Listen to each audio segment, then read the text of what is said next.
Hello everyone and welcome back to the Unexplained Diaries. Here on this channel I share real-life encounters with beings from beyond the skies to help you unwind and drift off to sleep. Before we dive in, I would love to hear from you. Leave a comment and let me know where you're tuning in from. Now, find a comfortable spot, relax, and let's begin.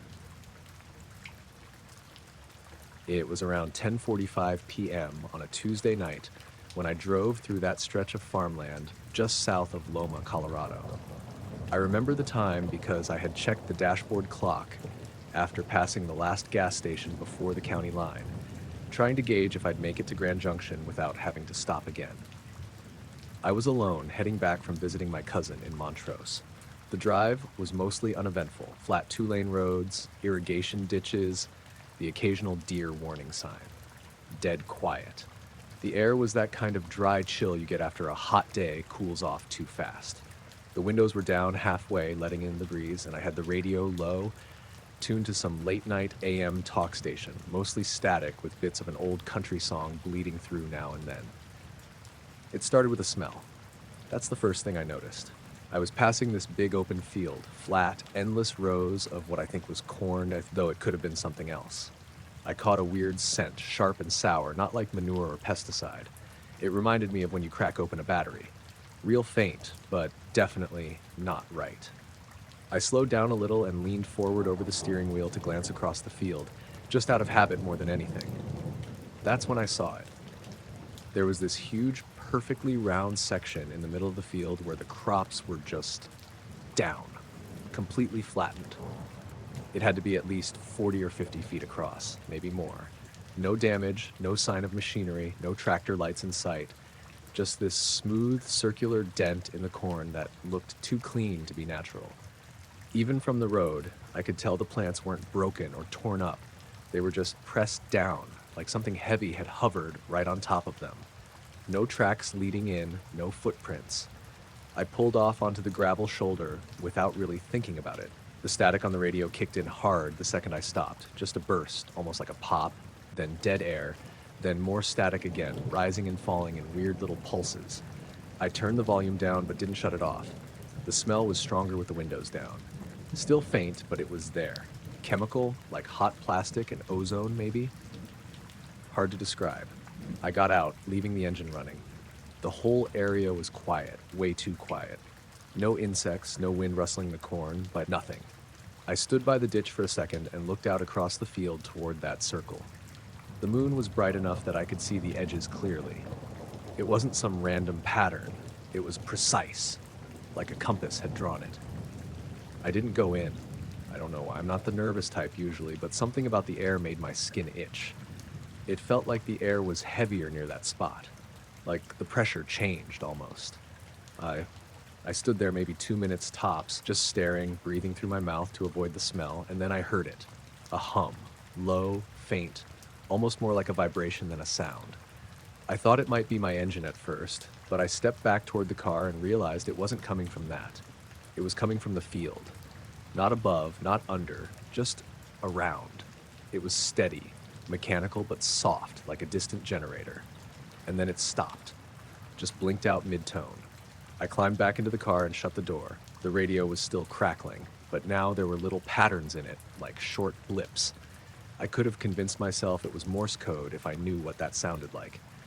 I sat there for a few seconds, hand on the wheel, thinking about whether I should call someone. Sheriff's office, maybe. But what would I even say? Hey, there's a big flat circle in a field, and it smells weird?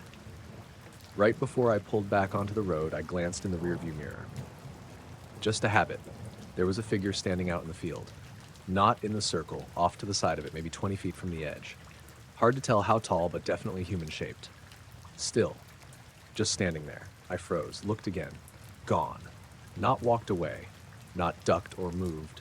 Just wasn't there anymore. Like I blinked and it vanished.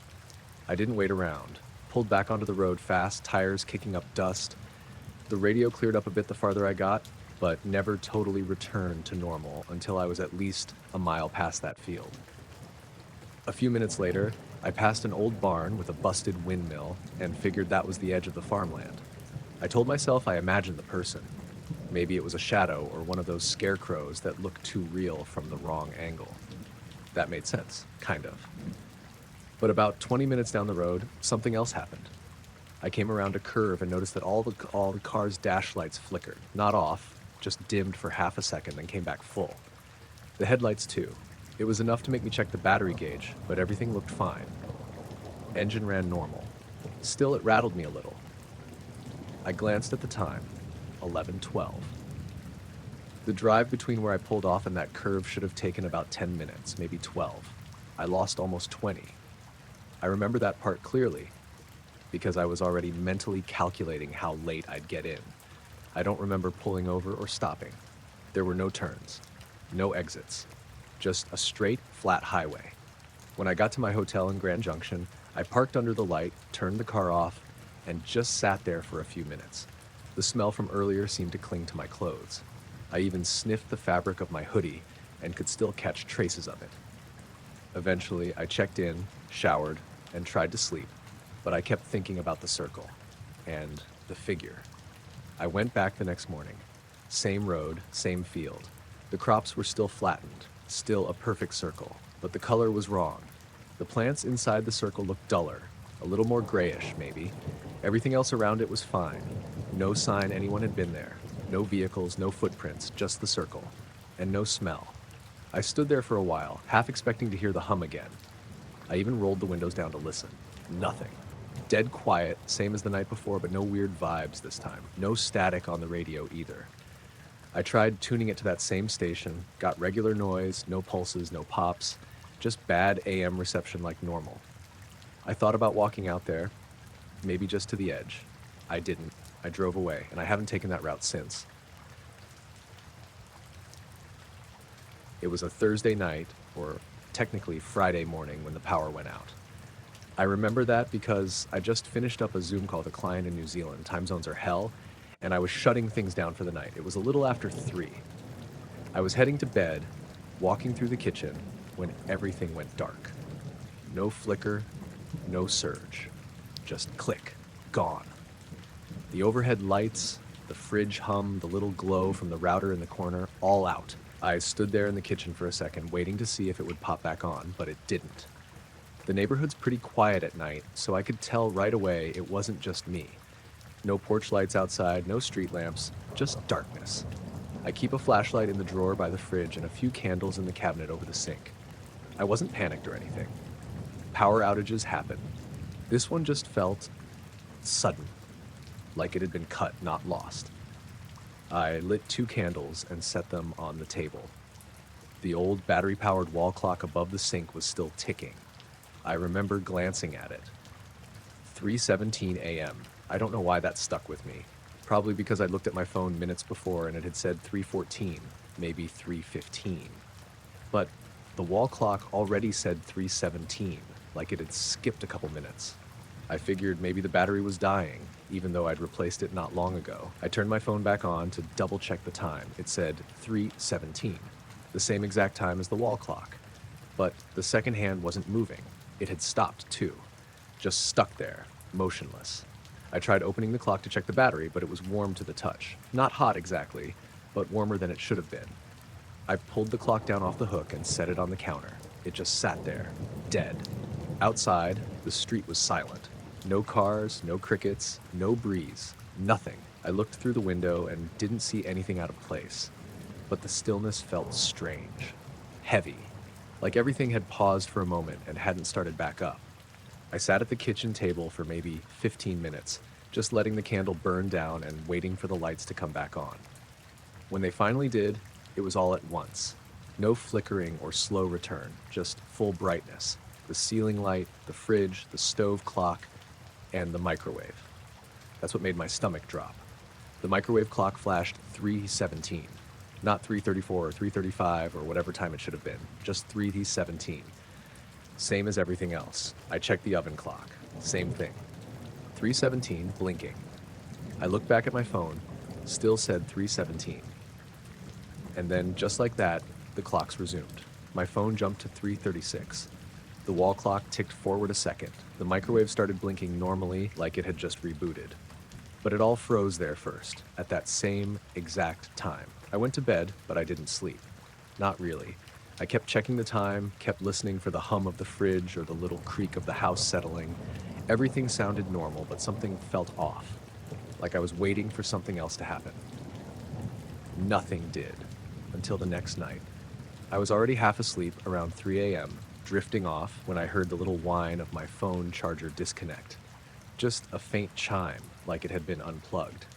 I sat up and looked at the screen. It was black. I pressed the power button. Nothing. Then I glanced across the room at the digital alarm clock on my nightstand.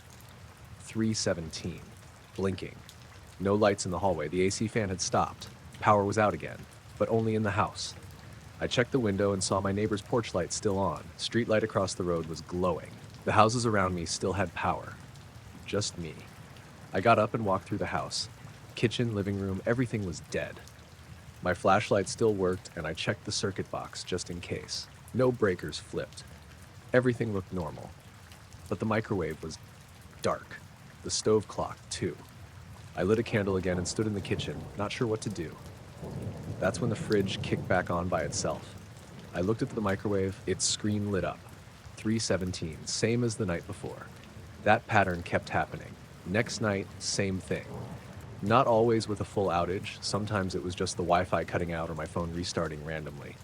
Always at 3:17 a.m. I even stayed up deliberately on the third night, just sitting in the living room with all the lights on, coffee in hand, waiting.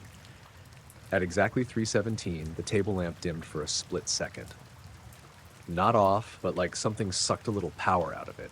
My laptop made the USB disconnect sound, like something had been unplugged. The TV blinked and rebooted on its own. That time I stepped outside. The air was still. No cars. No sounds at all. But there was a hum, not loud. Almost inaudible, really. Like a vibration in the back of my teeth more than a sound I could hear. It came and went in waves like it was circling. No clear direction. I couldn't tell if it was coming from the sky or the ground. I walked to the edge of the driveway and looked up. Clouds were low, thick, no stars. Just a dull gray sky with no movement. I stood there for 5 minutes, 10 maybe. Then every porch light on my street flickered at once. Just once. A short blink. Mine was already off. Then the sound stopped. When I walked back inside, every device that had a clock, microwave, oven, coffee maker, thermostat, was frozen again at 3:17. Like it had all shut down and then booted up at that moment. My phone was on the lock screen. Time was correct. Nothing in the notifications, no missed calls or texts. I tried recording it the next night. Set my phone up facing the microwave and another camera on the living room clock. Started them around 3:10 and just let them roll. At 3:17, the microwave screen blanked out and came back showing 3:17 again. Same with the other devices. But the video? Corrupted. Both files. The app froze, both cameras stopped at the same frame, 3:17 a.m., and wouldn't play beyond it. Just digital static. No audio, no image. I tried again the following night with a GoPro. Same deal. By the 6th day, I'd gotten into the habit of waking up before 3 a.m. and just watching. My body adjusted to it like it knew something was coming. Every time, something small would happen. Once, the baby monitor made a pop and lost signal, even though I don't have kids. I bought it years ago for a different reason. Never used it. It was stored in a drawer, unplugged, still beeped. Another night, my thermostat screen turned bright white and reset. Nothing else in the house glitched. Just that. Always at 3:17. I finally called the power company, asked if there had been any outages or work scheduled in the area. They checked. Nothing on their end. No other reports. I had the guy on the line walk me through my meter activity. Everything looked normal. No spikes, no dips. After 10 days, it just stopped. No flickers, no resets. Clock stayed in sync, but the wall clock above the sink, still frozen at 3:17. Won't tick, even with a fresh battery. I've replaced it twice. The second hand just sits there, like it's stuck in place. I took it down eventually and shoved it in the back of a cabinet.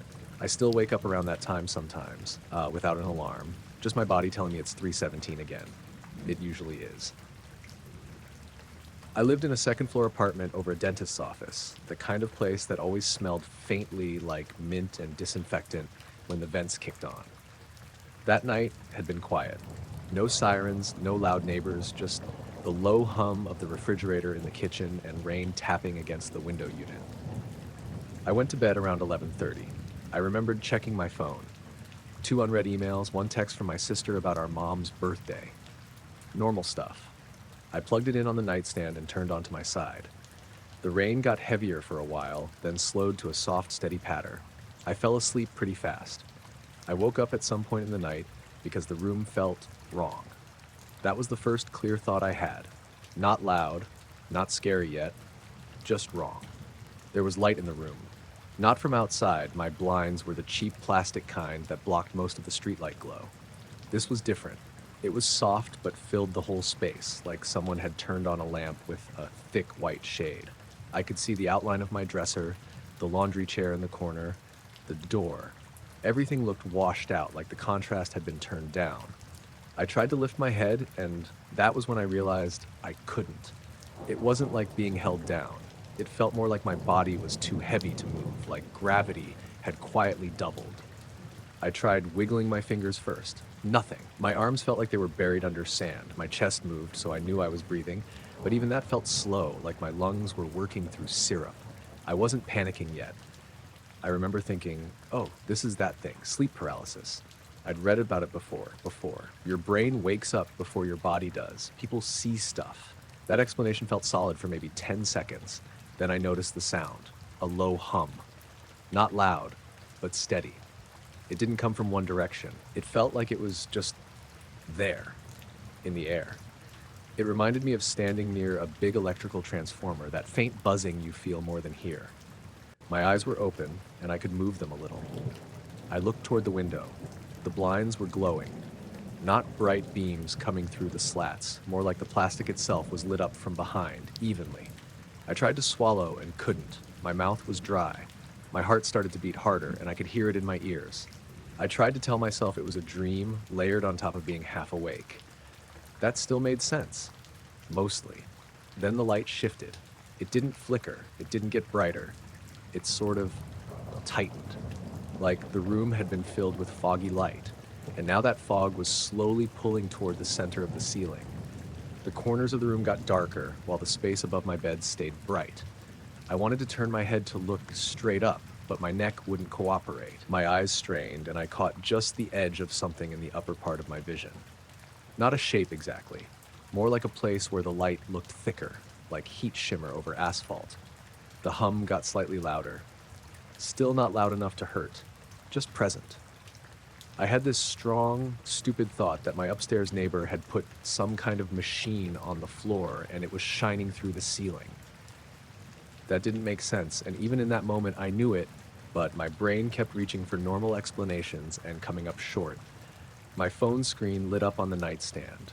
I couldn't turn my head enough to see the whole thing, but I saw the glow. Blue-white, sharper than the rest of the light. It stayed on way longer than a normal notification. Long enough that I started counting in my head. I got to 27 before it went dark again.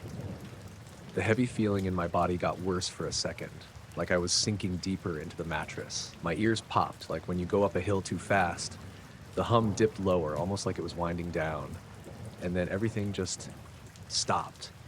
The light didn't snap off. It faded, smooth and slow, until the room was dark again, except for the faint orange glow from the smoke detector. The hum thinned out and disappeared. The weight on my body lifted in a rush, like someone had pulled a blanket off me. I sucked in a huge breath and rolled onto my back, arms jerking like they belonged to someone else. My heart was pounding so hard my chest hurt. The room looked normal. Dark. Quiet. Rain still tapping at the window. I grabbed my phone with shaky fingers. The screen said 2:43 a.m. There were no new notifications. I opened my messages, my email, everything. Nothing new since before I went to sleep. No missed calls, no weird alarms set. I even checked the flashlight app because I had this dumb idea maybe I'd turned it on somehow. It wasn't running. I got up and turned on the bedside lamp.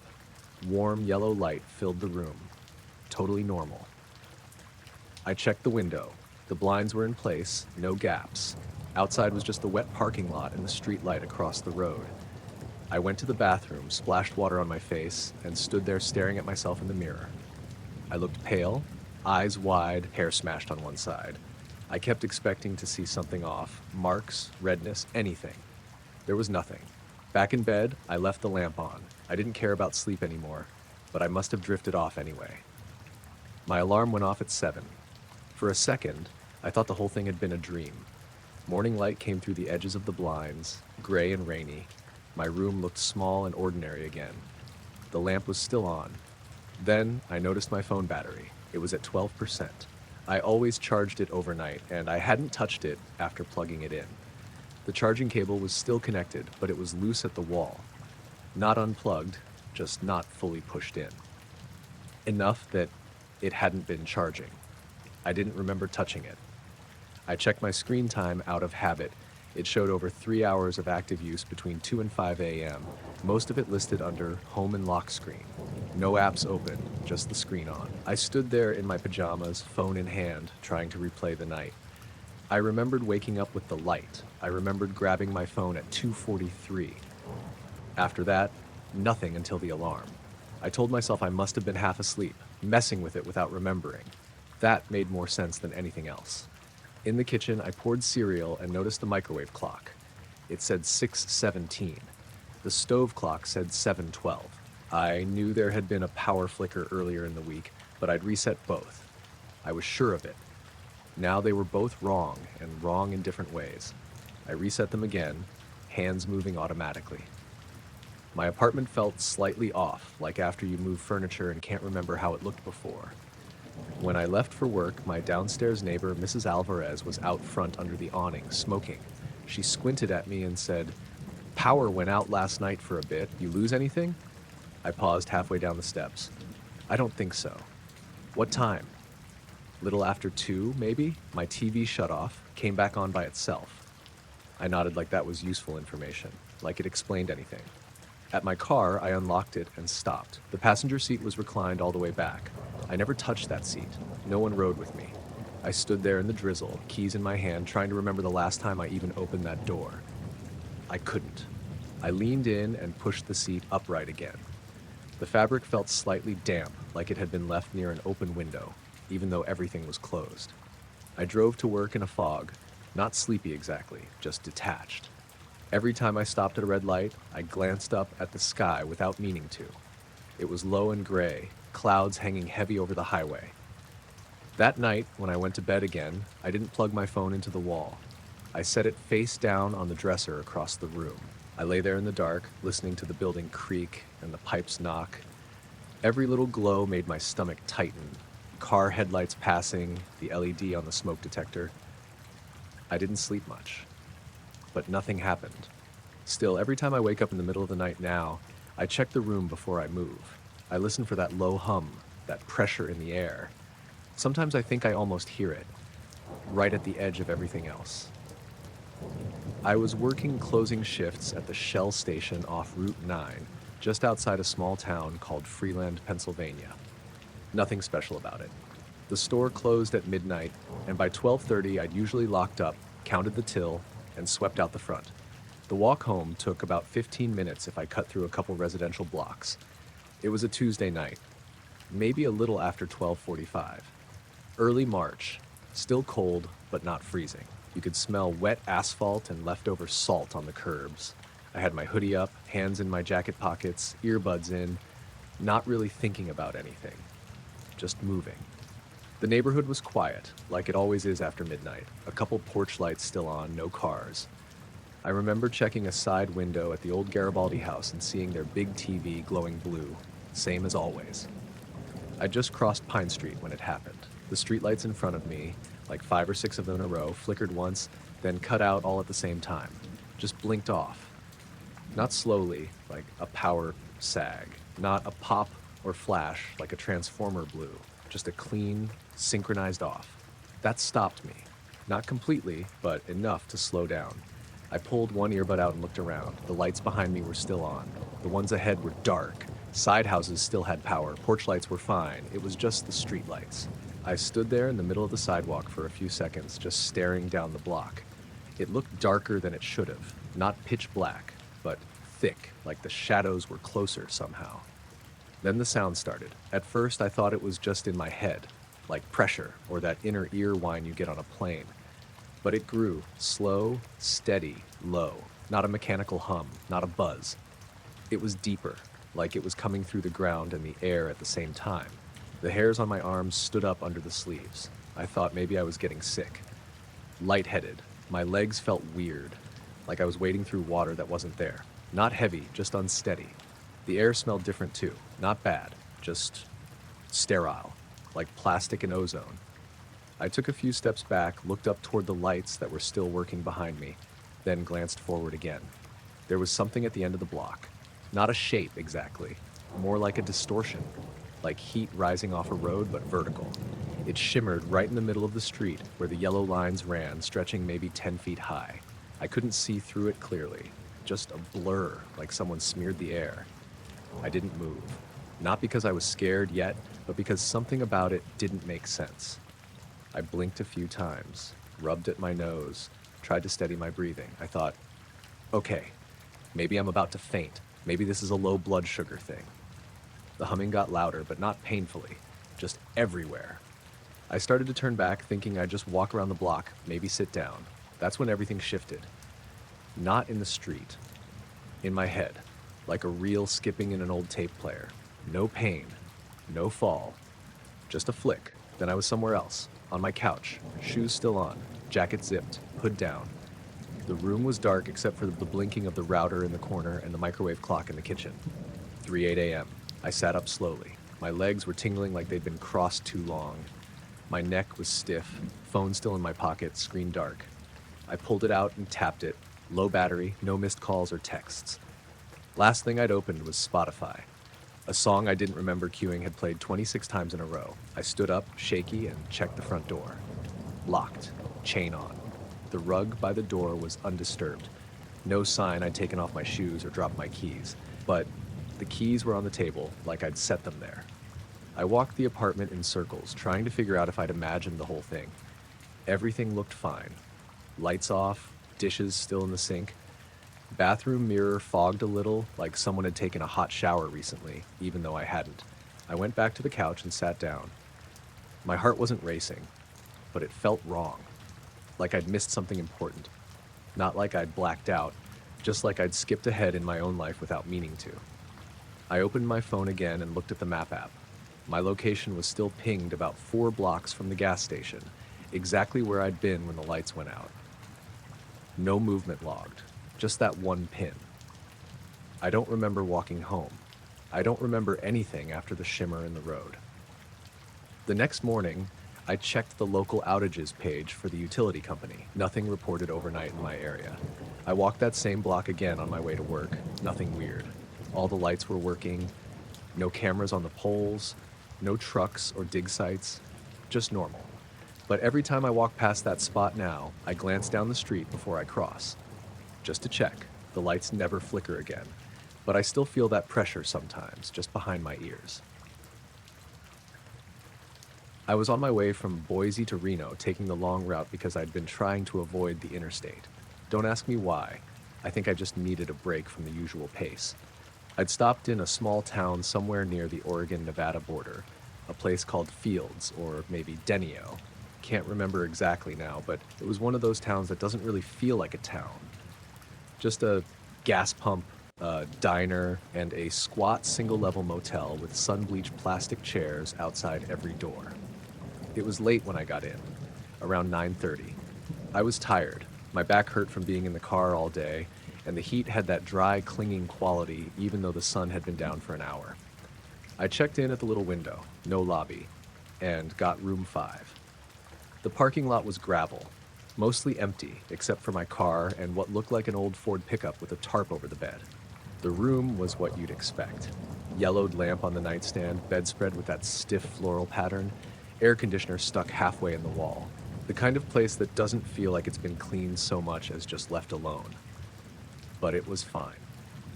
Quiet. The front window looked out over the lot and a dark stretch of highway beyond that. I remember laying on the bed with the TV on mute, just scrolling through my phone, letting my eyes rest.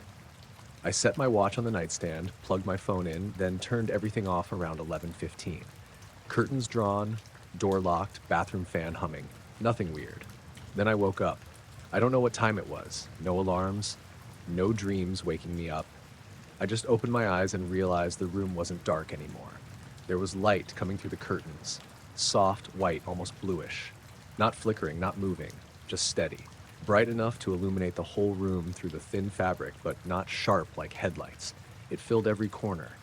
My first thought was that someone had parked facing the window with their brights on, maybe pulling into the lot, but I didn't hear an engine, not even tires on gravel. Then I felt it, a deep, low vibration. It wasn't loud, but it was everywhere. Not a sound so much as a physical sensation, like when a big truck idles too close to a building. The bed frame buzzed faintly beneath me. The glass on the nightstand made a small tick sound like it wanted to rattle, but couldn't. I sat up slowly. The curtains didn't move, but the glow behind them was constant, too even. It didn't come from a single point like a car or a floodlight would. It felt like it was coming from the air itself. I went to the window, pulled the curtain back a couple inches, just enough to peek. There was nothing out there. No truck, no headlights, no movement, just the same gravel lot lit up like daylight. But the sky was dark, no moon, no stars. And yet it wasn't black. It was the same soft white blue, like the sky had been backlit somehow. The pickup truck was still in its spot. My car was still locked. No other vehicles. The vibration continued, steady, pulsing slightly. I noticed it in my chest now, like a second heartbeat I hadn't agreed to. I let the curtain fall shut and backed away. The bathroom door vibrated in its frame. Even the air felt heavier, like it was full of static. I looked at my phone on the nightstand. The screen was black. I tapped it. Nothing. Tried the side button. Dead. I picked it up and felt a faint warmth from the back, like it had been running something. I checked my watch. The backlight worked, but the hands were frozen. It said 1:12. The second hand wasn't moving. I stood in the middle of the room for a while, not really knowing what to do. I didn't feel scared yet, just thrown off. Disconnected, like I was inside a picture of a motel instead of the real thing. The humming rose slightly in pitch, then dipped again like it was breathing. I thought about opening the door. I even took a few steps toward it. But the moment I touched the handle, I felt something shift. Not in the room, in me. A kind of heaviness behind my eyes, like the air pressure had changed and my body hadn't caught up. I didn't open the door. Instead, I sat back down on the bed. The mattress felt softer than before. The vibration seemed to pulse in time with something I couldn't hear. And then, nothing. Next thing I remember, I was waking up. Room was dim. Curtains closed. The light outside had gone back to the warm yellow of early morning. No hum. No vibration. Bathroom fans still running like nothing had changed. I sat up and looked around. My phone was still on the nightstand. Dead. I checked my watch. It said 1:12. Same as before. I went outside barefoot, rubbing my eyes. The lot was empty. Pickup was gone. Air was still. Gravel crunched normally under my feet. The sky was cloudy but bright, like the sun was trying to push through. I got back inside, plugged in my phone, and checked the wall clock above the microwave. It said 9:14 a.m., which didn't make sense. My watch had always run a little fast, if anything. But this was exactly 2 hours behind. I reset it. Checked out 20 minutes later. The lady at the window said nothing, just took the key and went back to whatever she was reading. I drove out without turning the radio on. Didn't really want to hear anything. Just drove. I've still got that watch. I never wear it anymore.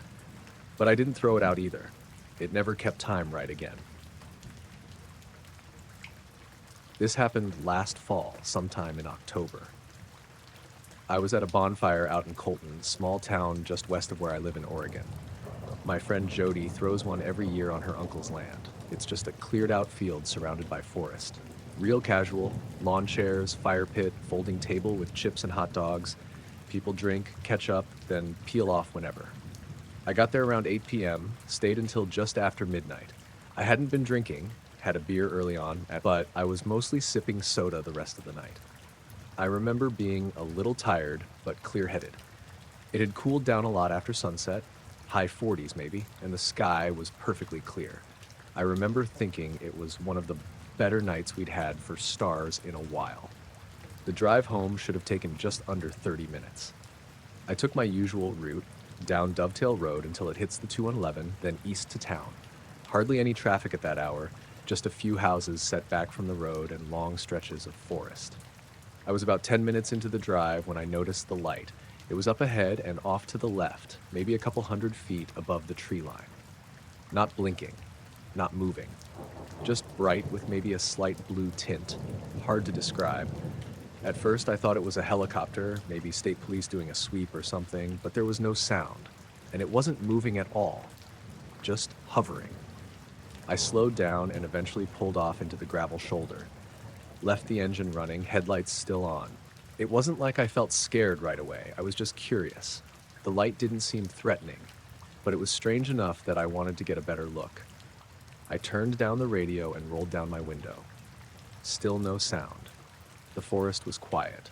No crickets, no wind, nothing. I leaned forward in my seat, looking up through the windshield. That's when I felt the buzzing. It started in my forearms, just a light vibration at first, like the tingle you get when your foot's asleep but not painful. Then it spread up into my shoulders. I thought maybe the car was vibrating, but the steering wheel wasn't shaking and the engine sounded normal. I put my hands on the wheel and realized I couldn't quite feel the leather, like the nerves in my fingers had gone dull. It wasn't numbness exactly, more like interference. Like I was wearing gloves made of static. The light hadn't moved. It stayed right above the trees, too low and too still for anything normal. The edges weren't sharp and I couldn't see a shape around it, just this constant glow that felt like it was looking back at me. Then everything kind of bent. That's the only way I can describe it. The air seemed to warp a little. The buzzing in my arms pulsed once, sharper this time, and I blinked. Next thing I knew, I was pulling into my driveway. No memory of driving the rest of the way. No towns, no turns, just headlights on my garage door. I put the car in park and sat there for a second, trying to remember the last few minutes. My phone was in the cup holder. I picked it up and checked the time. 2:18 a.m. It should have been 12:45, maybe 12:50 at the latest. There was no traffic, and I hadn't stopped for gas or anything. I checked the trip meter. It showed 24.1 miles since I left the bonfire, which was exactly right for the route I take. I hadn't driven in circles or taken the long way. Everything lined up, except the time. I got out of the car and stood in the driveway. It was dead quiet. My arms still felt a little buzzy, not as strong as before, but like the tail end of holding on to something vibrating for too long. I went inside, set my keys down, and walked straight to the bathroom mirror. My face looked normal, maybe a little flushed. Eyes weren't bloodshot. Nothing visibly wrong. I sat on the edge of the tub and rubbed my forearms, half expecting to see marks. There was nothing. When I finally made it to bed, I kept waking up every hour or so. No dreams, just this sense like I'd forgotten something really important. The kind of feeling you get when you walk into a room and can't remember why, but sharper, like it mattered. The next morning, I checked my phone's location history. It showed me leaving the bonfire around 12:10, taking the right turns, and then nothing. Just a straight line from that point to my house with a 2-hour gap. No detours, no pausing, no GPS errors, just gone. I asked Jody a few days later if anyone else had seen anything that night. She said no, but someone did mention their car's radio cutting out for a few seconds on the way home. That was it. No one else saw the light. I haven't taken that route since. I still go to Jody's bonfires, but I stick to the main roads now, even if it adds time. And every so often I'll get that buzzing again. Just for a second. In my arms. Like something checking back in. I lived on the 6th floor of a brick apartment building in downtown Spokane, right across from another identical complex. My unit faced west, and the balcony overlooked a narrow alley between the two buildings, maybe 20 feet across, with dumpsters and those old rusted fire escapes zigzagging down the opposite wall. It was a Tuesday night. I remember because I had work in the morning and I was trying to wind down early, but I couldn't sleep. It was one of those hot nights in late August where everything feels sticky and the box fan in the window just moves warm air around. I'd taken a shower and was standing barefoot on the balcony in gym shorts and a t-shirt, sipping on one of those canned cocktails. The sky was clear, and the street below was mostly quiet, just the occasional car or someone yelling a block away. I don't smoke, but I do this thing where I stand outside just to reset my head a little. No headphones, no phone, just leaning on the rail, watching the windows across from me or staring up at the dark. A lot of people in the opposite building keep their blinds open, which is weird considering how close we all are. You can see way too much if you're the type to look. That night, I noticed something off around 10:40. I remember that because I had just checked the time before deciding to go out and finish my drink on the balcony. There was a light floating in the alley, not on the ground, not high in the sky, just sort of suspended in the air, maybe 3 or 4 stories up, around my eye level, slightly off to the right. At first I thought it was maybe a drone, somebody screwing around on their roof, but it wasn't moving. It was just there. It looked about the size of a basketball, white, but not harsh. The kind of white you see in fog lights, soft edges, slightly blue, no blinking, no sound, just steady, quiet light. I stared at it for a while, trying to make sense of it. My brain went straight to the usual stuff, reflection from a car below, or maybe a weird projection, or one of those utility lights on a building I'd never noticed. But the angle was wrong. It was hovering a few feet out from the opposite building in midair. I leaned over the rail a little to get a better look, and that's when I felt it. My ears popped, both of them, like I was changing elevation fast. Not painful, but sudden, like when you drive into the mountains and your head doesn't catch up. The pressure hit all at once, and then just stayed. Not heavy, but uncomfortable. The kind of thing you want to yawn through, but yawning didn't help. I stepped back from the railing instinctively. My heart wasn't racing yet, but something in my chest felt wrong, like my body knew before my brain did. The light hadn't moved, still perfectly still, right between the buildings. Then the sound dropped out. I don't know how else to describe it. It wasn't that things got quiet, it was like everything got turned off. The fan behind me in the apartment was still spinning. I could see it through the sliding glass door, but I couldn't hear it anymore. No car sounds, no fridge hum, nothing. I looked around. My head felt fuzzy, like I'd stood up too fast. There was a strange pressure behind my eyes, and a ringing started, faint at first, then constant. Not high-pitched, but low and steady, like standing too close to an engine room. That's when I started to feel scared. Not because anything had happened yet, just because it didn't feel like anything I'd experienced before, and not in a cool or interesting way, in a wrong way. I backed toward the sliding door, still facing the alley. The light was maybe 15 feet from the railing, close enough to hit with a rock if I threw hard. But I didn't move fast, and I didn't look away. When I stepped inside and closed the door behind me, the pressure in my ears got worse. My balance felt off, like the floor was tilting slightly to the left. The ring in my ears stayed. I turned on all the lights in the living room and kitchen. It was a reflex. I don't know why I did it. I stood there for a minute, hands on the counter, waiting for the pressure to ease. I thought maybe I was having a vertigo episode or some kind of panic attack. I splashed water on my face. Sat down on the couch, didn't turn on the TV, didn't touch my phone, I just waited. Eventually, the feeling faded, the ringing dimmed. I yawned and my ears popped again, and it felt like the pressure finally let go. I looked back toward the balcony. The light was gone. I walked over and slid the door open again, just a crack. Leaned out. The alley was dark. A single porch light was on 3 floors below across the way. No movement. Just silence and a warm breeze coming up from the street. I closed the door again, drank some water, sat down, then I checked the time.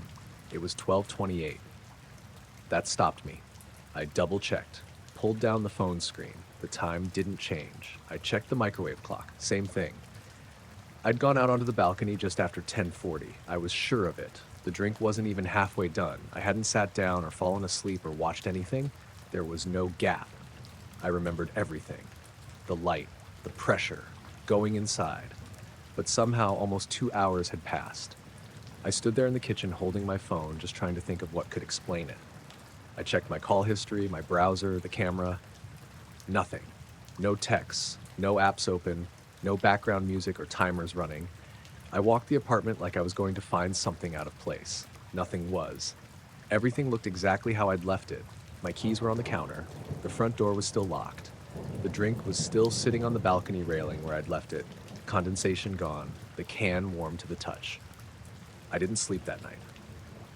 I laid on the couch with all the lights on and the fan turned to its highest setting, just listening, waiting for the pressure to come back, watching the clock move normally, minute by minute. Nothing else happened. The next morning, I looked outside again. The alley looked the same. Dirty pavement. Dumpsters, a few old leaves caught in the corners, no marks, no burn spots, no scorch on the railing, no sign, anything had been there. I didn't tell anyone. What would I even say? Now, sometimes when I'm out on the balcony and it's late and quiet, I catch myself staring at the space between the buildings again, right where that light had been, waiting, listening. So far, it hasn't come back, but I still don't stand too close to the railing. It was just after 11:30. I remember because the news had ended and the credits were rolling on some late-night infomercial when I muted the TV. My dog, Cody, a shepherd mix with more anxiety than sense, had been pacing near the back door for a few minutes. That usually meant he needed to go out. I grabbed the flashlight, even though I rarely needed it.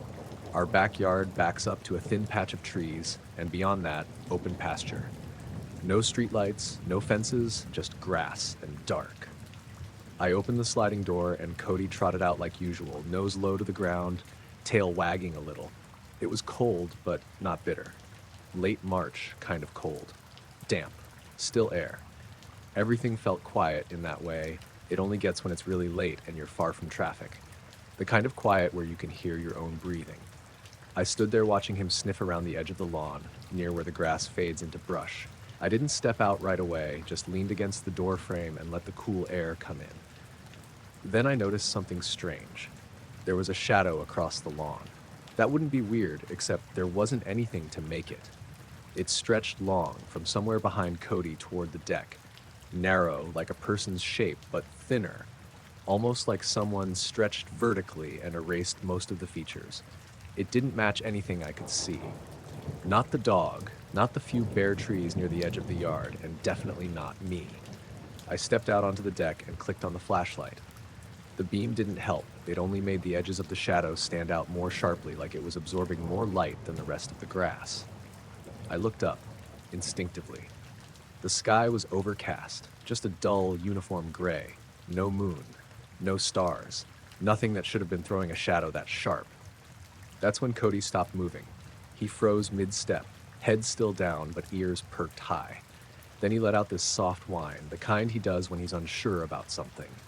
I called his name, but he didn't budge. I stepped down onto the grass. The air felt different all of a sudden, heavier. Still cold, but not in a normal way, more like a pressure in my ears, like right before a storm. And then I heard it, a hum. Low and steady, not mechanical exactly, but not natural either. Like the sound a big power line gives off if you stand too close, except deeper, almost out of reach, like you're feeling it more than hearing it. Cody let out another whine and took a step backward. His hackles were up now, tail low. I scanned the yard again. Still nothing visible where the shadow should have been coming from. It just sat there, unmoving, stretched all the way across the grass like it had always been there. I turned off the flashlight, just to see. The shadow didn't go away. It looked more real than the rest of the yard. That's the only way I can explain it. The lawn, the trees, the brush, all kind of hazy in the low light.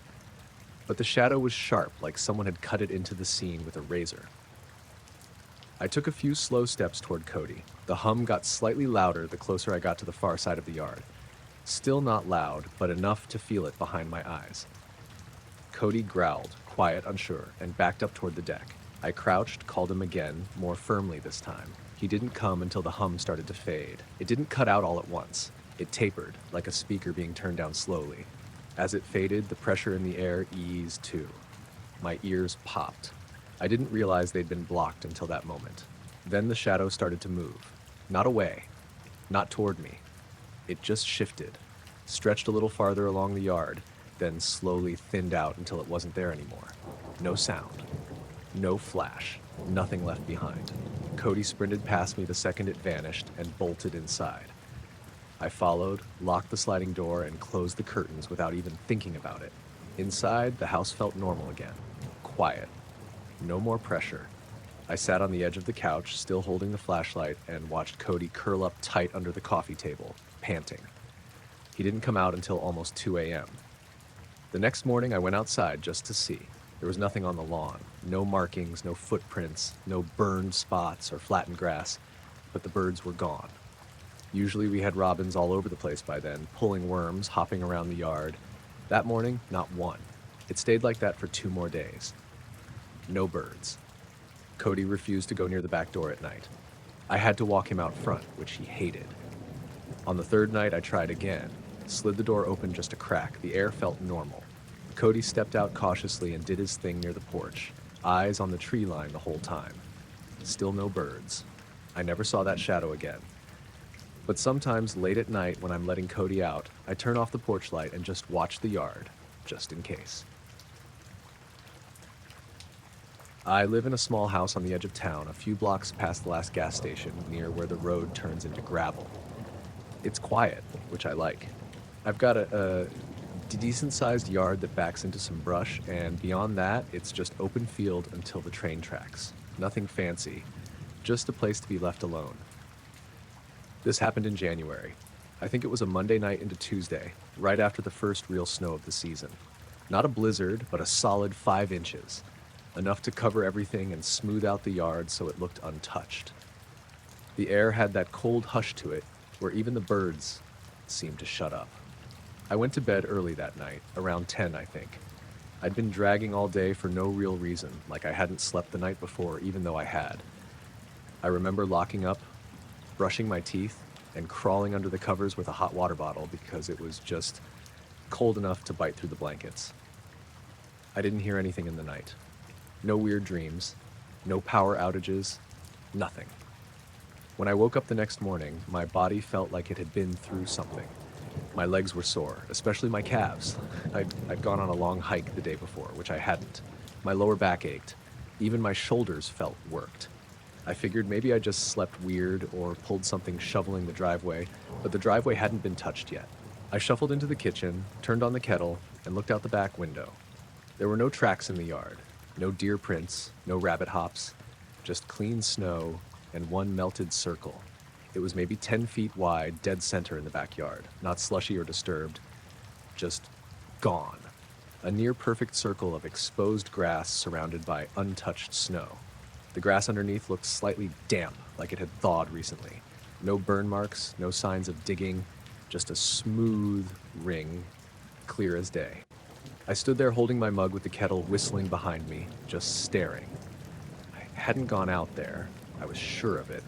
Then I turned around and saw my coat and boots. They were by the door, same as always, but the boots were wet, and not just from a puddle melting into them, soaked through like they'd been in deep snow. My coat was hanging on the hook, but the cuffs were damp, and there were little flecks of mud on the hem. The scarf I hadn't worn in over a week was draped over the back of a chair, damp too. I touched the boots, then checked the inside. The lining was cold and a little damp, like someone had worn them with wet socks. My socks were on the bedroom floor, dry. That was the first moment I felt really off, like I was catching up to something my brain didn't want to think about. I opened the back door and stepped out barefoot onto the porch. The air was sharp, that dry kind of winter cold that makes your skin feel like paper. I didn't step off the porch, I just looked. There were no prints leading to the circle, nothing around it. The snow wasn't crusted or stepped on anywhere near it.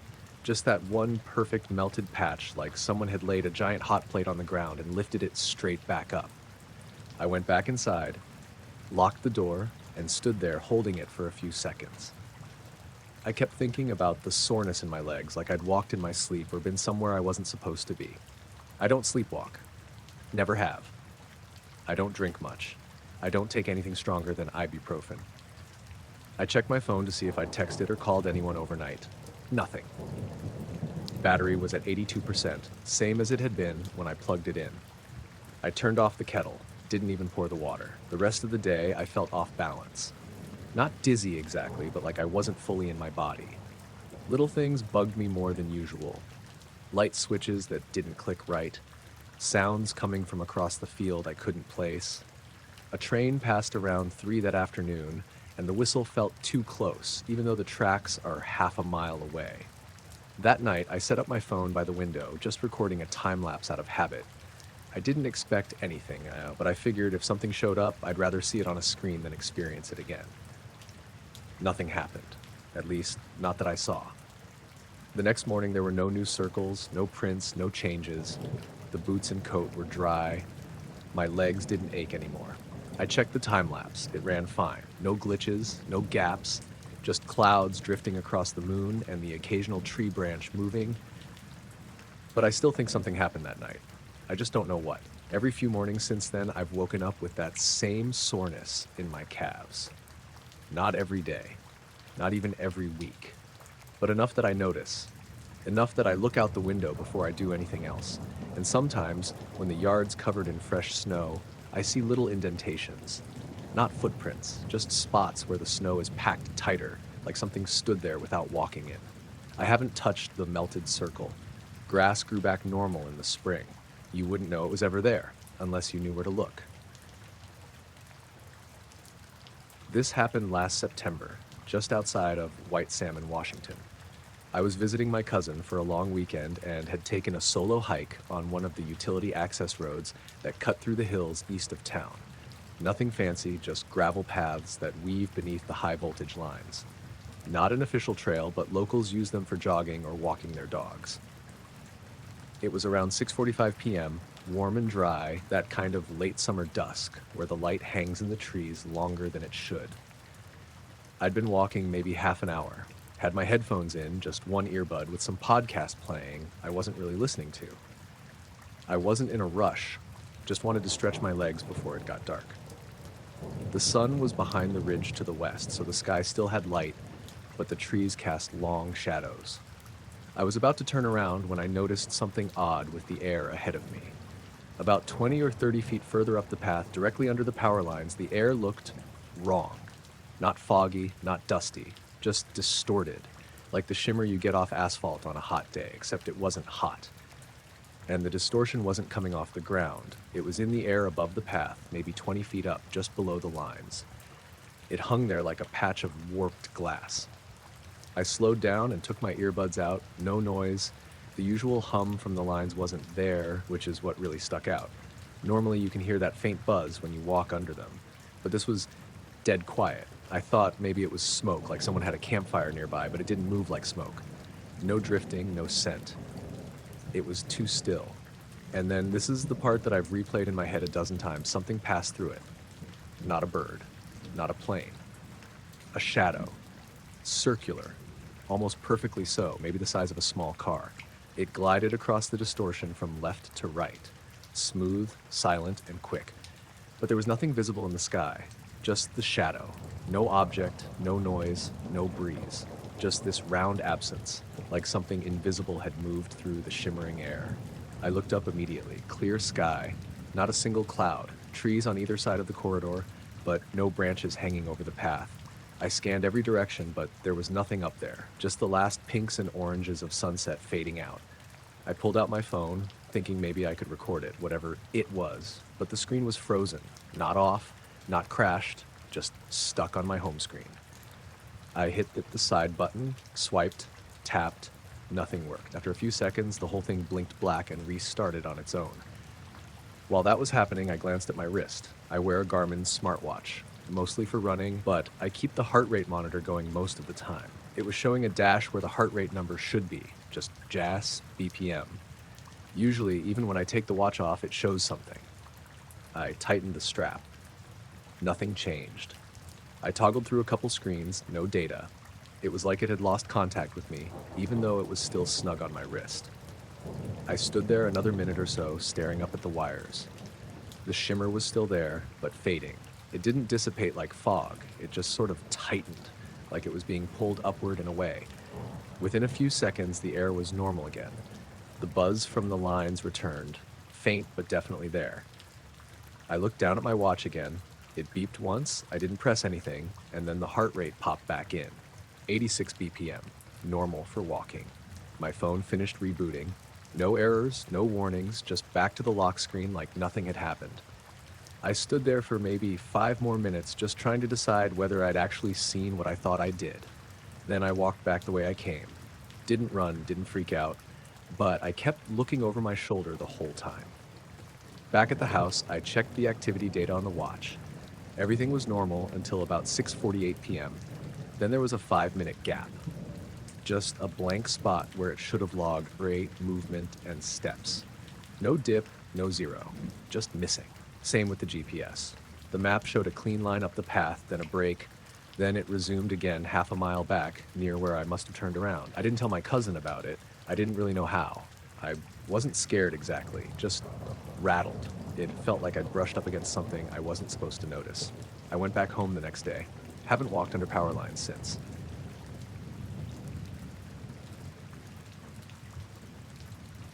It was a Saturday night in early May.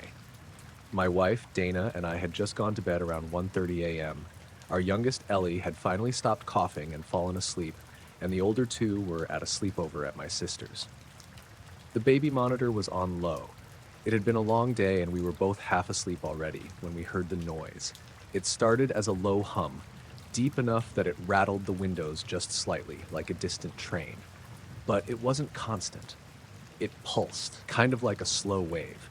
You could feel it more than hear it. We both sat up almost at the same time. "You hear that?" I asked. Dana just nodded. She was already looking toward the window. We live outside Asheville, just past the edge of town, where the tree line starts thickening up into actual forest. Our house backs up to maybe 15 acres of wooded property, not ours. I think it's city managed or something, mostly untouched. At night it's dark, real dark. We don't even have a street light near us. Just porch lights and whatever filters through the windows. But that night, there was a glow. Soft, bluish-white light coming from behind the trees. Not high in the sky, low, almost like a spotlight shining sideways. It wasn't moving around like a flashlight or anything, and there was no beam cutting through the trees.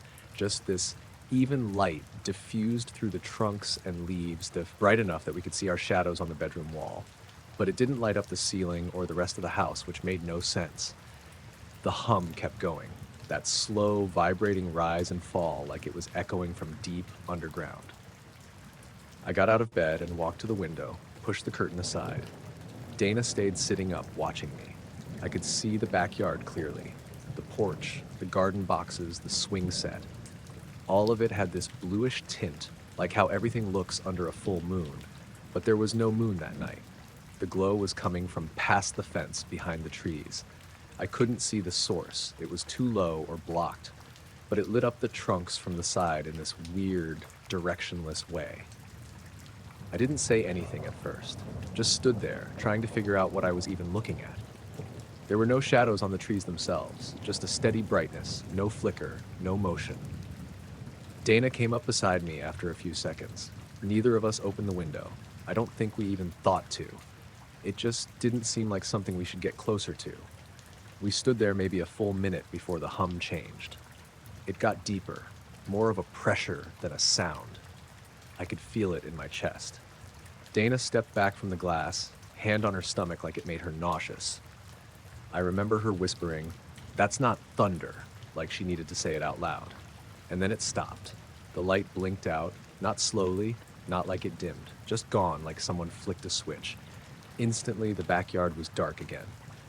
Dead quiet, no breeze, no insects, just silence. I opened the window then, finally, just a crack. Nothing, no smell, no sound, no lights. I thought about grabbing a flashlight and going out there, but something about the way the air felt held me back, like it was too still or heavy. I told myself I'd check it out in the mornings, maybe just see if something had landed in the woods or if some neighbor had been messing around with a spotlight. We didn't go back to sleep. We lay in bed with the baby monitor on full volume and the covers pulled up like kids. No more hum. No more light. The next morning, I went out there before breakfast. The dog, Moose, wouldn't follow me. He's a big mutt, part shepherd, part who knows what. Usually bolts out the door first thing every day. But he stopped dead at the edge of the porch, hackles up, tail low. When I called him, he whined and backed into the house. I didn't push him. Out in the yard, everything looked normal at first. The grass was wet with dew, no burns, no flattened spots. But past the fence where the trees start, that's where it got weird. The leaves back there were off. Some looked duller than the others, like they'd been dusted with a grayish film. A few branches had tiny round holes in the leaves, almost like insect bites, but too clean, too uniform. The dirt had these small divots in it, like something had pressed down lightly and then vanished. Not footsteps, more like impressions. No clear pattern, no tracks leading anywhere. I didn't go far in, just stood there, maybe 10 feet into the trees, listening. Still no birds, no rustling, just silence, even in broad daylight. When I got back to the porch, Moose was sitting at the door watching me. Wouldn't even sniff the air toward the trees. That whole day, he refused to go near that side of the yard. Every time I tried to walk him near the fence, he dug his heels in and pulled the other way. The kids came home later that afternoon. I didn't say much. Told them Moose had an upset stomach and to leave him be. I didn't want them out there playing near the trees anyway. That night, I checked the backyard every couple hours. Nothing. Just dark and quiet. By Tuesday, the birds came back. The usual noise started up again, but the dog still won't go near the back fence. Even now, months later, he'll run the length of the house and back, but the second you try to lead him toward that part of the woods, he stops cold. And at night, sometimes I swear I hear that hum again. Not loud, just a low, slow vibration I feel in my chest if I sit still long enough. But when I stand up, it's gone. I take the same route home from work every night. Highway 46, two-lane blacktop that cuts through the hills west of town. It's about 38 miles door to door, mostly farmland and patches of woods, a few empty gas stations, and one diner that closes at 9. I work second shift at a machine shop out by Brambleton, so I'm usually headed home a little after 10. That night was no different. I remember leaving the parking lot and waving to Mike, who was locking up behind me. I pulled out onto 46 with my usual cup of gas station coffee and my phone plugged in for music. The sky was clear, and the temperature had dropped, probably high 40s. I had the windows cracked just a bit to keep the windshield from fogging. I'd filled the tank halfway earlier that day, so I wasn't worried about stopping for gas. I never needed a full tank to get home. It was 10:12 when I last looked at the dash clock. I remember because the needle was right at the halfway mark on the gas gauge, and I thought to myself that I'd probably still have a quarter tank left by the time I pulled into my driveway. I don't know what happened after that. I don't remember zoning out or feeling tired or anything. I wasn't messing with my phone, and I hadn't touched the radio. It wasn't like I blacked out. There was no moment where I felt off or dizzy or whatever. But the next time I glanced at the clock, it said 11:03. My stomach dropped, not because of the time, but because I was already way past Newton's Crossing, almost to the Ridgemont overpass. That meant I had driven at least 15 miles without remembering a single thing about it. No landmarks, no turns, no hills, nothing. Just blink. I'm there. And the gas gauge was on empty. Not low, like the light was on and the needle was hugging the peg. I tapped the gauge like that was going to fix it, but it didn't move. I pulled off at the next turnout and put the car in park. The engine was running a little rough, and there was a soft hum I hadn't noticed before. Not from the engine, but more like a vibration through the car itself. Faint, but constant. I shut everything off and sat there for a second. The night felt too quiet. Normally, that area has crickets or frogs, especially with the fields nearby. But there was nothing. I rolled down the window a little more, thinking maybe I'd just missed it. Still nothing. No wind, no bugs, just silence. When I stepped out, the air felt off. It wasn't cold exactly, but it had that kind of pressure you get before a storm. Heavy. The car made a ticking sound as it cooled. I could hear my own breathing too clearly, and for some reason that really got to me. Like I was the only person around for miles. Maybe I was. I grabbed my flashlight from the glove box and walked around to the back of the car. There weren't any flat tires or leaks. I popped the gas cap just to double check. Still sealed. Everything looked fine, but the low fuel thing didn't make sense. I know what half a tank looks like. I'd only driven, 25 miles tops since filling it. There was no reason it should be near empty. That's when I noticed something weird about the dust on the back window. There were streaks, like something had touched it, not hands or anything like that, more like where condensation had wiped across it unevenly. But it wasn't wet, just clean in spots, like something had brushed against it and disturbed the dust in wide, curved lines. I got back in and turned the engine over. It started, but sluggish. I didn't want to risk running out of gas on the road, so I pulled up GPS on my phone to see how far the nearest station was. No signal. Not one bar. Which was strange, because I usually got full LTE on that stretch.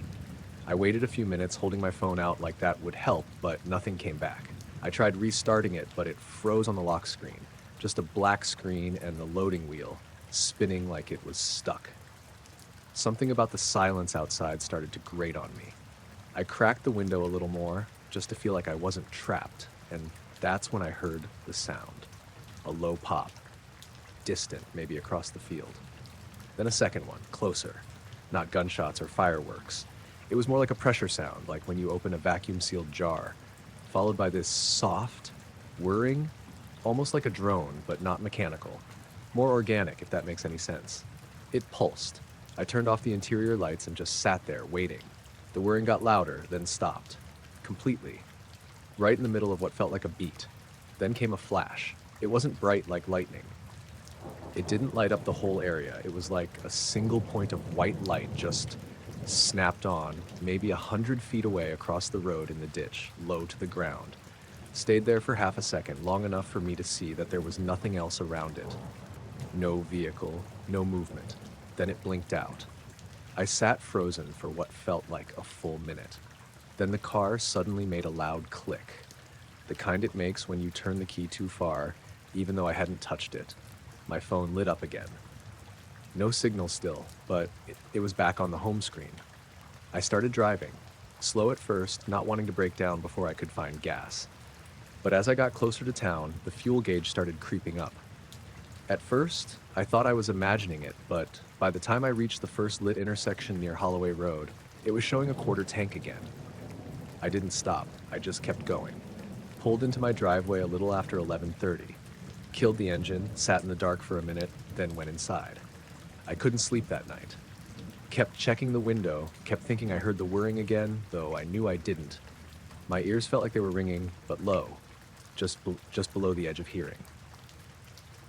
The next morning, I went out to check the car. Everything looked normal. The gas level stayed at a quarter. My phone had full signal again. But on the back window, those same streaks were still there. Clean arcs in the dust, like something had passed over it with soft pressure. I tried wiping them off with a cloth. They didn't smudge. They weren't oily or sticky, just there. Clean impressions. I washed the whole car that afternoon. Haven't taken 46 home since. I used to go night fishing a lot, mostly for the quiet. There's a little reservoir about 20 minutes north of where I live in Missouri called Sutton Lake. Not a big place, but it's secluded, and there's a gravel boat ramp on the north side that no one uses after dark. You can park right up close and cast out a line from the shore. I'd done it dozens of times. Brought a thermos, a folding chair, and a little lantern I clipped to my tackle box. And this happened in late September last year. It was one of those nights where the air felt too still, like everything was paused. No breeze, no bugs buzzing around the light, no frogs or anything. I remember noticing how quiet it was even before anything weird happened. I got there around 9:40 p.m. and set up in my usual spot, down past the ramp where the gravel gives way to hard-packed dirt. It was cloudy but dry, mid-60s. I could see the surface of the water clear as glass under the clouds. No moon that night. I cast out a line, settled in, poured some coffee, and just sat. I didn't bring my dog that time. I usually don't when I go after dark. He gets restless and hates sitting still. I kind of wished I had, though, once things started feeling off. It was around 10:20 when I first noticed the light. It started out real faint, just a pale glow over the water, maybe a couple hundred feet out from shore. At first, I thought it might be a boat, but there was no engine sound, not even a ripple.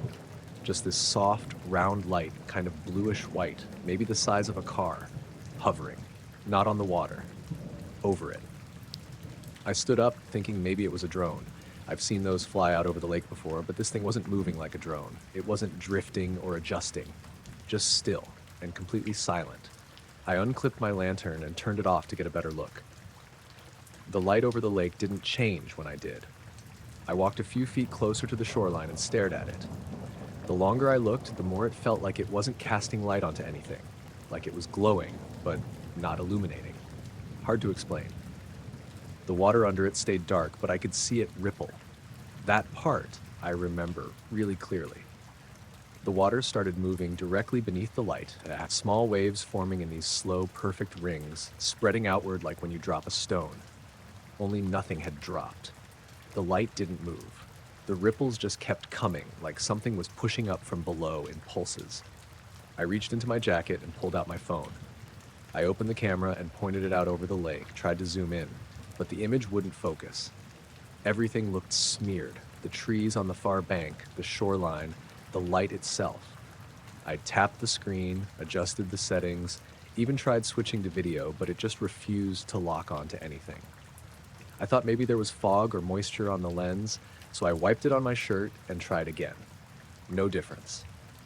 Then my phone froze. Not the app, the whole thing. It locked up on a blurry frame of the light and wouldn't respond. Buttons didn't work. The screen didn't shut off, just stuck there, humming slightly in my hand, like it was vibrating so subtly I almost couldn't feel it. That's when I started feeling watched. There's no other way to say it. It was that thick, crawling feeling at the back of your neck, like someone standing behind you. Only I was alone, and there was nothing behind me but my truck and trees beyond that. I turned around anyway, slowly, nothing there, no animals, no wind in the leaves, just that weird, still air pressing in from all sides. When I looked back, the light had moved. Closer now, not by a lot, maybe 50 feet, but I hadn't seen it move. It had just shifted. Still hovering, still no sound, but the ripples had stopped completely. The surface under it was smooth again, and that was somehow worse. I backed up a step. My boots made this grinding sound in the gravel that felt way too loud. I glanced down at the ground and saw my shadow stretching toward the lake, even though the light wasn't behind me. That part made no sense. The light wasn't throwing a beam, it wasn't directional, but somehow I had a shadow. Crisp, like a spotlight, was on me from behind, even though there wasn't. I looked back again, still nothing there. At that point, I grabbed my tackle box with one hand and the lantern with the other and just started walking to the truck. Not running, not panicked, just moving with purpose, I guess. My phone was still stuck on that blurry image, glowing faintly in my chest pocket. I got the door open, threw the gear inside, and turned the key. The engine hesitated like the battery was dying, but then caught. The headlights came on, and I swung the truck around to face the water. The light was gone. No ripple, no noise. Just the dark lake, flat and still like nothing had ever been there. I sat there with the engine idling and the headlights shining across the shoreline, waiting for something. I don't know what. My phone screen finally went black. I pulled it out and tried turning it back on. It took longer than usual, but it booted. The battery was at 4%, even though it had been nearly full when I got there. I didn't fish the rest of the night. Just drove home in silence, no music, no phone plugged in. Every once in a while, I'd check the rear view, half expecting to see that light in the distance. But the road behind me stayed dark. Next morning, I looked through my photos. There was one shot from that night. The blurry frame, just smears of gray and blue, like someone dragged their finger across a wet painting. The metadata said it was taken at 10:26 p.m., which lined up. I saved it, but it's basically useless. I haven't been back to Sutton since. I was driving west through Nevada on Route 50, the part they call the loneliest road, on my way to California. It was late, maybe around 1:40 a.m., somewhere between Ely and Fallon, and I'd been driving for hours without seeing another car. Just empty desert, mountains way off in the dark, and the occasional old gas station that looked like it hadn't been open in years. I was low on gas and needed to stretch my legs anyway, so when I saw the blue highway sign for a rest stop ahead, I pulled off without thinking much. Just a simple concrete building with a handful of parking spots, a water fountain, some picnic tables out back. Nothing fancy. Maybe 6 or 7 other cars and trucks scattered around the lot, all empty. I figured people were sleeping in their vehicles. I've done that before. The sky was clear, full of stars, dry heat still clinging to the asphalt even at that hour. I left the car running for a minute, cracked the door, and stepped out. The silence hit me right away. Not even a breeze. Just that thick desert quiet where even your shoes on the gravel sound too loud. I locked my car, took a quick walk inside to use the bathroom. Fluorescent lights, humming vending machines, the usual. The building was empty. No attendant, no travelers. Just me and the weird buzz of overhead lights. I checked the mirror while washing up. My face looked more tired than I felt, like I hadn't slept in days. I remember thinking that because it felt like I had slept the night before, but looking at myself gave me a second of doubt. On my way back out, I stopped near the bulletin board by the door, one of those community cork boards with old flyers for missing pets and weather warnings. I wasn't looking for anything, just zoning out. That's when every single car alarm in the parking lot went off at once. Not staggered, not even a second apart, just all at once. Lights flashing, horns blasting. I jumped back instinctively and ran outside, expecting to see someone messing around out there. But the lot was still completely empty. The cars were going nuts, headlights strobing, horns overlapping, echoing off the building and out into the desert. My ears were ringing from the sound. I looked at my own car. The lights were flashing, horn blaring like the rest of them. I'd locked it, sure, but nothing should have triggered it. And the other cars? Some were old enough they barely looked functional, and here they were, freaking out like they'd all been hit with the same signal. I stood there frozen for a second, trying to decide whether to run back inside or get in the car and go. And that's when it happened. Everything stopped. The alarms, the lights, the sound, cut off instantly. No fading out, no delay. Just silence, like someone hit a universal mute button. And then it got darker, not all around, just above. I looked up, and the stars were gone. Not all of them, but this one section of sky right above the lot was just blank. No clouds, no shimmer, just black, like something huge had moved over us and was blocking the stars. I couldn't make out a shape, no edges, no lights, but the stars around it made the absence obvious. A smooth oval of darkness, bigger than anything I've ever seen in the air. It didn't make a sound, no engine, no wind. It didn't ripple or shake or shimmer like heat waves. It just floated there. I felt the air shift around me, but not like a breeze, more like pressure or a drop in temperature that I couldn't quite feel on my skin but knew was there. I don't know how long it stayed, might have been 10 seconds, might have been a minute. Then it drifted. Slowly, without turning or tilting, it moved east. The stars behind it reappeared, one by one, like they were being unblocked. It passed over the rest stop building and kept going until the sky looked normal again. No alarms restarted, no lights came back on, everything stayed quiet. I walked back to my car, the locks were still engaged, the engine hadn't been touched. I sat down inside, shut the door, and just sat there, hands on the wheel. I didn't drive right away. I kept waiting for something else to happen. More lights, another sound. But nothing came. After maybe 5 minutes, I turned off the engine, grabbed my phone, and walked back into the building. I didn't really know what I was doing. Maybe hoping someone else had seen it too. The vending machines were still humming, the fluorescent lights still buzzing.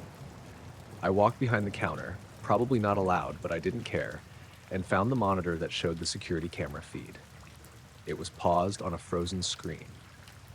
I tapped the keyboard. Nothing happened. Mouse wouldn't move. Looked like it had locked up. Eventually, I found the old desktop tower under the counter and power cycled it. It booted back up, loaded the feed screen. All the cameras, 4 of them, showed normal images. The lot, the door, the hallway, the vending machines. I rewound the footage to just before the alarms went off. The feed jumped from 1:42:11 a.m. to 1:43:37. Just skipped. Nothing recorded in that window. Every camera did the same thing. I copied the footage onto a USB drive that was already in the system. Not sure why, just felt like I should. Then walked back out. I drove the next 3 hours without stopping all the way to Reno. Didn't even look at the sky. Kept the radio off the whole way. When I checked the USB the next day, the file played fine, but the gap was still there. Just cut out like it never happened. I still have it. I don't know why. I've shown a couple people, but It's not proof of anything, just some skipped time and silent images of a place that looks completely normal. I haven't driven that stretch of 50 at night since. It was around 1:15 in the morning when I first heard it. I just turned off the TV in the living room and was heading to bed. The house was completely quiet, no appliances running, no cars outside. It was one of those nights where the stillness feels heavier than usual. No wind, no crickets, not even the distant hum from the highway a few miles off. I live in a small ranch-style house just outside of Iron Ridge, Wisconsin. Not much around here. A couple neighbors spaced out along the road, lots of trees, lots of quiet. My yard backs up to a thicket of woods that goes on for acres. I've seen deer, raccoons, the occasional owl, normal stuff. Nothing bigger than a stray dog. Anyway, I was brushing my teeth when I heard it, a slow, deliberate thump overhead. Just one, then a pause, then another. Not like something fell. Not random. Footsteps. Measured, heavy enough to feel faintly through the ceiling. I froze. Toothbrush still in my mouth. Thump, thump, thump. I turned off the water and stood still, listening. It moved from the far end of the house above the guest bedroom toward the center. Not fast, not dragging. Just one step at a time. I walked out into the hallway, barefoot, and pressed my hand to the ceiling. I didn't feel anything vibrating, but the sound was clearer there. The steps passed right over me. I live alone, no pets, no trees hanging over the roof. There was no wind that night, and the forecast had been clear, cool, dry, mid-40s. I didn't want to jump to conclusions, but it wasn't a squirrel or raccoon. I've heard animals up there before. This wasn't that. I went to the kitchen, grabbed the flashlight I keep in the drawer by the fridge, and unlocked the back door. The yard was dead quiet. No wind, no movement. The woods loomed behind the house, but I couldn't hear a thing coming from them. I flicked the flashlight on and stepped out onto the patio. No sounds now. I angled the beam up at the roof. From that side, I can only see part of it sloping away from me toward the front of the house. Nothing there. I walked out to the lawn, tilted the light higher, and caught just a brief glimpse of something strange. Not on the roof, but above it. It was a faint glow, high up, almost washed out by the darkness. Pale and bluish, kind of like the color of TV static. The shape wasn't clear. It didn't have edges exactly, but it was moving. Upward. Slowly. It wasn't a drone. I've seen those. This was quieter than a drone, completely silent, and the way it moved, it didn't wobble or blink. It rose steady like it was being pulled. I watched it climb into the sky until it passed into the low-hanging clouds above the trees. The light didn't shine through the clouds, it just faded, like it was absorbed. The second it disappeared, the flashlight in my hand flickered. Just once. Then came back. I turned and looked at the house. Nothing on the roof. No movement. No sound. But the air felt different, warmer maybe, or charged somehow. My skin felt tight. I walked slowly back to the house, sweeping the beam across the roofline one more time. Still nothing. When I got inside, I locked the door behind me and stood there for a few minutes, listening. The house was quiet again. I checked the attic, even though it didn't make sense. No signs of animals, no broken vents or gaps. I didn't sleep that night. I stayed up on the couch with the flashlight beside me, half watching the muted TV. At some point, I must have dozed off, but I kept waking up thinking I heard movement outside. Never caught anything. The next morning, I checked the roof from the yard. No damage, no tracks, just a few fallen leaves. I haven't heard the steps again, but now, every time it's quiet like that, when the wind dies down and the trees aren't moving, I find myself staring at the ceiling, waiting. It was just past 2:30 in the morning when I woke up. No reason, really. I didn't hear anything. No weird dreams or coyotes yapping outside. I just opened my eyes and was wide awake. The house was quiet. My wife, Mara, was still asleep beside me, breathing slow and steady. I sat up, drank some water, and looked out the window like I usually do when I can't sleep. The yard was lit faintly by the porch light, and everything looked normal. Trees still, no wind, no movement in the field. But the barn caught my eye. It's maybe 50 yards from the house, red with a pitched metal roof. I've had that barn since we moved out here to Idaho 12 years ago. We keep a few goats and chickens, a horse named Rosie, and store feed and tools in there. I check it twice a day, every day. I know it inside and out. That night, I saw something shining from inside it. It wasn't a flashlight or floodlight. It was coming from inside the barn, and it was bright, not moving, not flickering, just steady white light glowing through the slats in the boards, the ones near the top of the west wall, where the wood's weathered enough to show cracks. It didn't spill out onto the yard. The glow was contained in a way that didn't make much sense. And it was silent. That's the part that stuck with me, the silence. Normally, the barn has sounds even in the middle of the night. Hooves shifting, the creak of the rafters, the odd cluck from a restless hen. But that night there was nothing, no movement, no noise, just this bright, sterile light inside and the kind of stillness you can feel more than hear. I threw on my boots and coat, grabbed the flashlight, and headed out the back door. I didn't even wake Mara. I didn't think to. I just felt this need to go check it out myself. Not scared, just curious. Uneasy, maybe. The air was cold, but not freezing. Dry. I could see my breath a little, but there was no wind at all, just the crunch of gravel under my boots as I crossed the yard. As I got closer to the barn, I noticed something else strange. My flashlight, a big mag light that usually throws a strong beam, looked dim, weak, like the air between me and the barn was eating the light. I thought maybe the batteries were going, but I just replaced them the week before. I flicked it off and back on. Same deal. The light inside the barn was still glowing strong, visible through the slats. I could see it shining through the gaps in the boards like someone had turned on a stadium floodlight in there. It had this weird bluish-white tone, not quite natural, almost sterile. The barn doors were shut like I'd left them earlier that night. I paused maybe 10 feet away. No sounds, not even the usual smell. The hay, the manure, the warm animal scent. None of it. The air smelled clean. Empty. I walked up and laid my hand on the wood. It wasn't warm or vibrating, just dry and still. I pulled the latch and opened the left door slowly. The second I did, the light vanished. Gone, like it had never been there. I stood in the doorway, blinking, letting my eyes adjust. My flashlight was still on, casting that weak yellow glow in front of me, barely touching the far wall. The barn was pitch black, but the weirdest thing, the animals weren't just silent. They weren't moving at all. Not like they were asleep. They were frozen. Rosie was standing dead still in her stall, head up, eyes wide open, not blinking. The goats were standing in a tight little cluster by the side wall, completely still. No shifting, no chewing, nothing. Even the chickens, 4 of them up on the roost, were just perched, unmoving, staring forward like they'd been paused. I stepped inside slowly. The air was cold in a way it normally isn't, damp, almost metallic. That's when I saw the tools.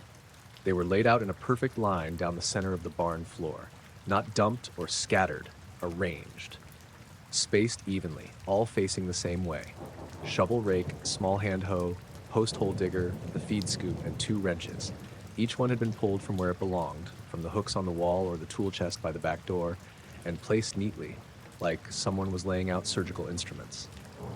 I hadn't done that. No one else could have. Mara wouldn't even know where I kept the post hole digger, and the kids are grown and live out of state. I stood there for a minute or two, just looking at the tools. My flashlight flickered a little. Not out, just a brief dim pulse. Then, slowly, I started hearing sound again. A soft shuffle behind me, Rosie exhaling. One of the goats let out a weak bleat. A chicken clucked once and shook its feathers. Just like that, the barn came back to life, like someone had hit play after pausing everything. I backed out, shut the door, and stood in the yard staring at the barn for a long time. The house lights were still on. Nothing else had changed. The sky looked normal. Stars, a few clouds, no lights, no movement. Everything was back to how it should be.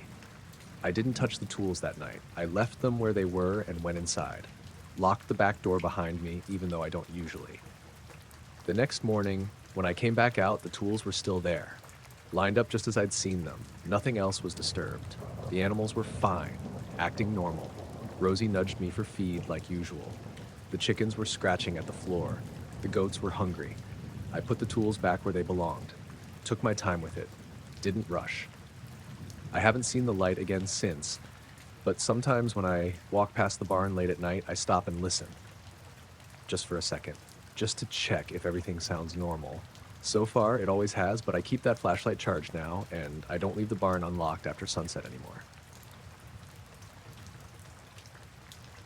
I was driving home from a work trip through northern Arizona, headed east on State Route 87, somewhere between Winslow and Strawberry. It was about 11:30 at night, early October. Cold but not freezing, clear skies, just a thin sliver of moon. I was in a rental, one of those silver compact SUVs that hums a little too loud on the highway but gets good mileage. I remember that part because I kept watching the fuel gauge drop slower than expected, and it gave me this false sense of being in control. I'd been on the road for a while with barely any other cars. That stretch of 87 runs through long, open hills, desert on one side, forest thinning out on the other. The road curves just enough to keep your eyes busy, but it's quiet, real quiet. I had the radio on low, mostly for the company, static between towns. It was maybe 10 minutes past the last mile marker I remembered when I saw the flashers. Hazard lights blinking red-orange, about a quarter mile ahead, off on the right shoulder. I slowed down, not because I planned to stop, but more out of instinct, just to get a better look. Something about the way the light was hitting the surrounding trees made it stand out. Too harsh, almost fluorescent. As I got closer, I could make out the car, a dark blue sedan, older model, looked like a Camry. Driver's door shut, no damage, no smoke. It wasn't pulled into the ditch or anything. Just sitting there, lined up neatly with the shoulder, flashers blinking in rhythm. I eased into the left lane to pass. When I got beside it, I looked over, and that's when it got strange. The inside of the car was completely empty. I mean empty. No one in the driver's seat, no one in the back, no purse, no phone light, not even a dangling air freshener. But the inside was lit up like someone had aimed a floodlight directly through the windshield. Not from my headlights. I hadn't changed anything. This light was cold, white, and steady, not flickering, just on. And it wasn't coming from the dash or the dome light. It was coming down, straight down, like it was being cast from above, right onto the driver's seat. I looked up, reflex, I guess, but all I saw were stars. No helicopters, no towers, just black sky and 1,000 tiny points of light. I passed the car fully and checked my rear view. The flashers were still blinking, but the glow inside looked even brighter from behind. Too bright for a parked car. Then I noticed the road ahead. It was empty. Not just no cars in sight, empty. I mean vacant. Nothing in the mirrors, nothing in the distance. Just 2 lanes of blacktop stretching out in both directions like the whole road had been cleared. Before that, I'd seen a few cars here and there. A pickup behind me maybe 15 minutes earlier, a camper heading the other way. But now, gone. I turned the radio up just to fill the silence. Static. I hit scan. Every station blank. Not even distant talk radio, just hiss. Then the screen on the dash flickered, like it was struggling to hold signal, and froze completely. My GPS stopped tracking. No cell bars. I slowed down to 45 without realizing it. I kept glancing in the mirror, expecting to see something coming up behind me, but there was nothing. The red glow of the hazard lights disappeared behind the curve. The road got darker. No streetlights out there, obviously. Just my headlights and the faint moon. But something about the shadows shifted, like the trees along the sides of the road were pulling closer.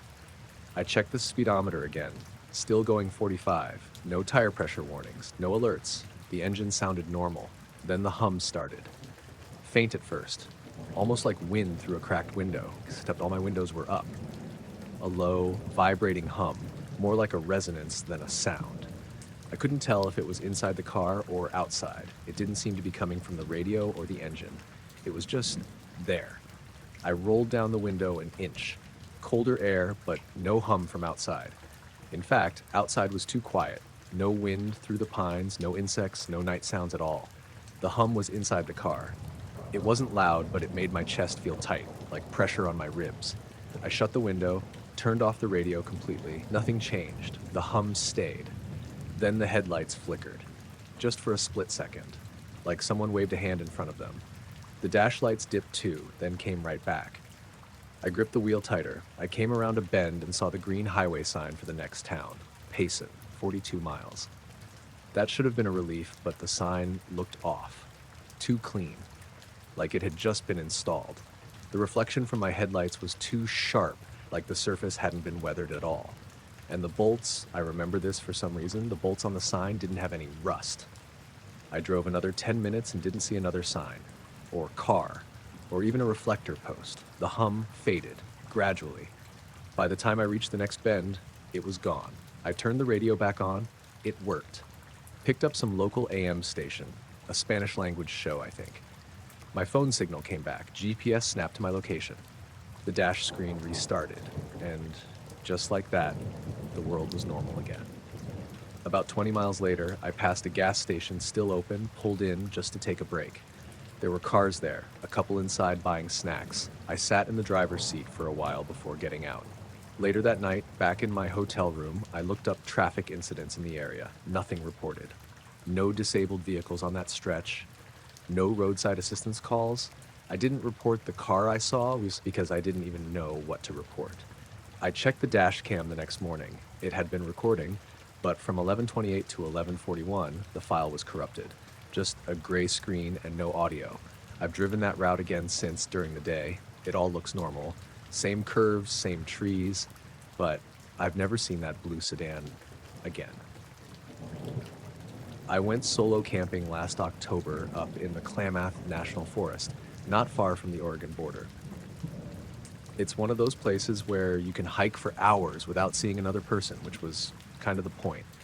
I'd been feeling burned out and just needed to be completely away from everything for a couple days. No signal, no emails, no traffic. I parked my car off a Forest Service road and hiked in about 3 miles with my pack and gear. Found a small clearing not far from a creek. Perfect spot. Quiet, remote, way off any trail. First night was uneventful. Chilly but clear, not too windy. I made a small fire, cooked some freeze-dried stuff, listened to some music through a little solar-powered speaker, then packed it in early. I remember falling asleep faster than usual, just totally worn out from the hike and the air. Then came the second night. It had been overcast most of the afternoon, and by sundown it had dropped to the low 40s. I bundled up, skipped the fire, and climbed into my sleeping bag around 9:30. I remembered checking my watch. Slept for a while, I think. Probably a few hours. Then something woke me up. It wasn't a sound at first. It was more like pressure, like when you're asleep on a plane and you wake up right as it changes altitude. My ears didn't pop, but I had that same weird awareness in my chest and head. The kind that pulls you up out of deep sleep. The tent was lit up, not like flashlight under the fabric lit up. It was even, pale, not coming from a beam or a single spot. The whole tent was glowing faintly from the outside. Not enough to see clearly inside, but just enough to make everything slightly visible. My boots, the zipper seams, the outline of my backpack. At first I thought it was the moon breaking through the clouds, but I sat up and looked through the mesh screen at the top. No moon, just dark clouds. And the light didn't shift like moonlight does. It stayed the same brightness the whole time. Then I heard the sound. Low. A hum, but not like an engine or a generator. More like when you're standing under high-tension wires, that faint electric buzz you can't quite place. Except there were no power lines out there, not even close. Closest building was probably 20 miles away. It wasn't close at first. It felt distant, not directional, just present, like it was woven into the air somehow. I didn't move for a while, just sat there inside the bag trying to listen. Every now and then it would swell, not louder exactly, but heavier, like the air got thicker when it pulsed. At some point, I reached for my phone out of habit. Dead. Not low battery, totally black. Wouldn't power on. I checked my lantern next. It blinked once when I turned it on, then nothing. I had a backup headlamp, and that one worked, but the beam looked off, dimmer than usual, like it was pushing against something. The light outside the tent never changed. Still soft, still even, like someone had set up a giant frosted panel a few feet away. No shadows, no flickers, just this pale, impossible glow. I heard one twig snap, not close, maybe 20 yards away, but that was it. No footsteps, no animals, no wind. After about 15 minutes, I unzipped the flap just enough to look outside. I don't know how to describe what I saw. The light wasn't coming from a source I could see. It was just there, hanging in the clearing like fog, but not moving. And not white, either. Kind of bluish, like a welding arc, but softer. The trees around the clearing were lit too, but the tops disappeared into the dark, like the glow didn't reach more than 10 feet off the ground. I didn't see anyone. Or anything. Just stillness. The hum was louder now, but still muffled, like hearing it underwater. My ears felt full. I realized my chest was tight and I'd been holding my breath without noticing. I stayed like that for a while, crouched by the flap, peeking out. Nothing changed. No movement, no wind. Just that sound and the light. And then at some point, everything stopped. I don't remember it going away gradually. 1 second it was there, then it wasn't. The hum dropped out mid-pulse, like someone yanked the plug. The glow vanished instantly, not faded, not blinked, just off. Total darkness.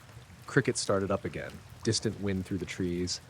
I sat there in the sudden silence, blinking, trying to adjust. Eventually I laid back down. I didn't sleep, not really, just kind of drifted in and out until dawn. When I unzipped the tent and stepped out in the morning, everything looked normal.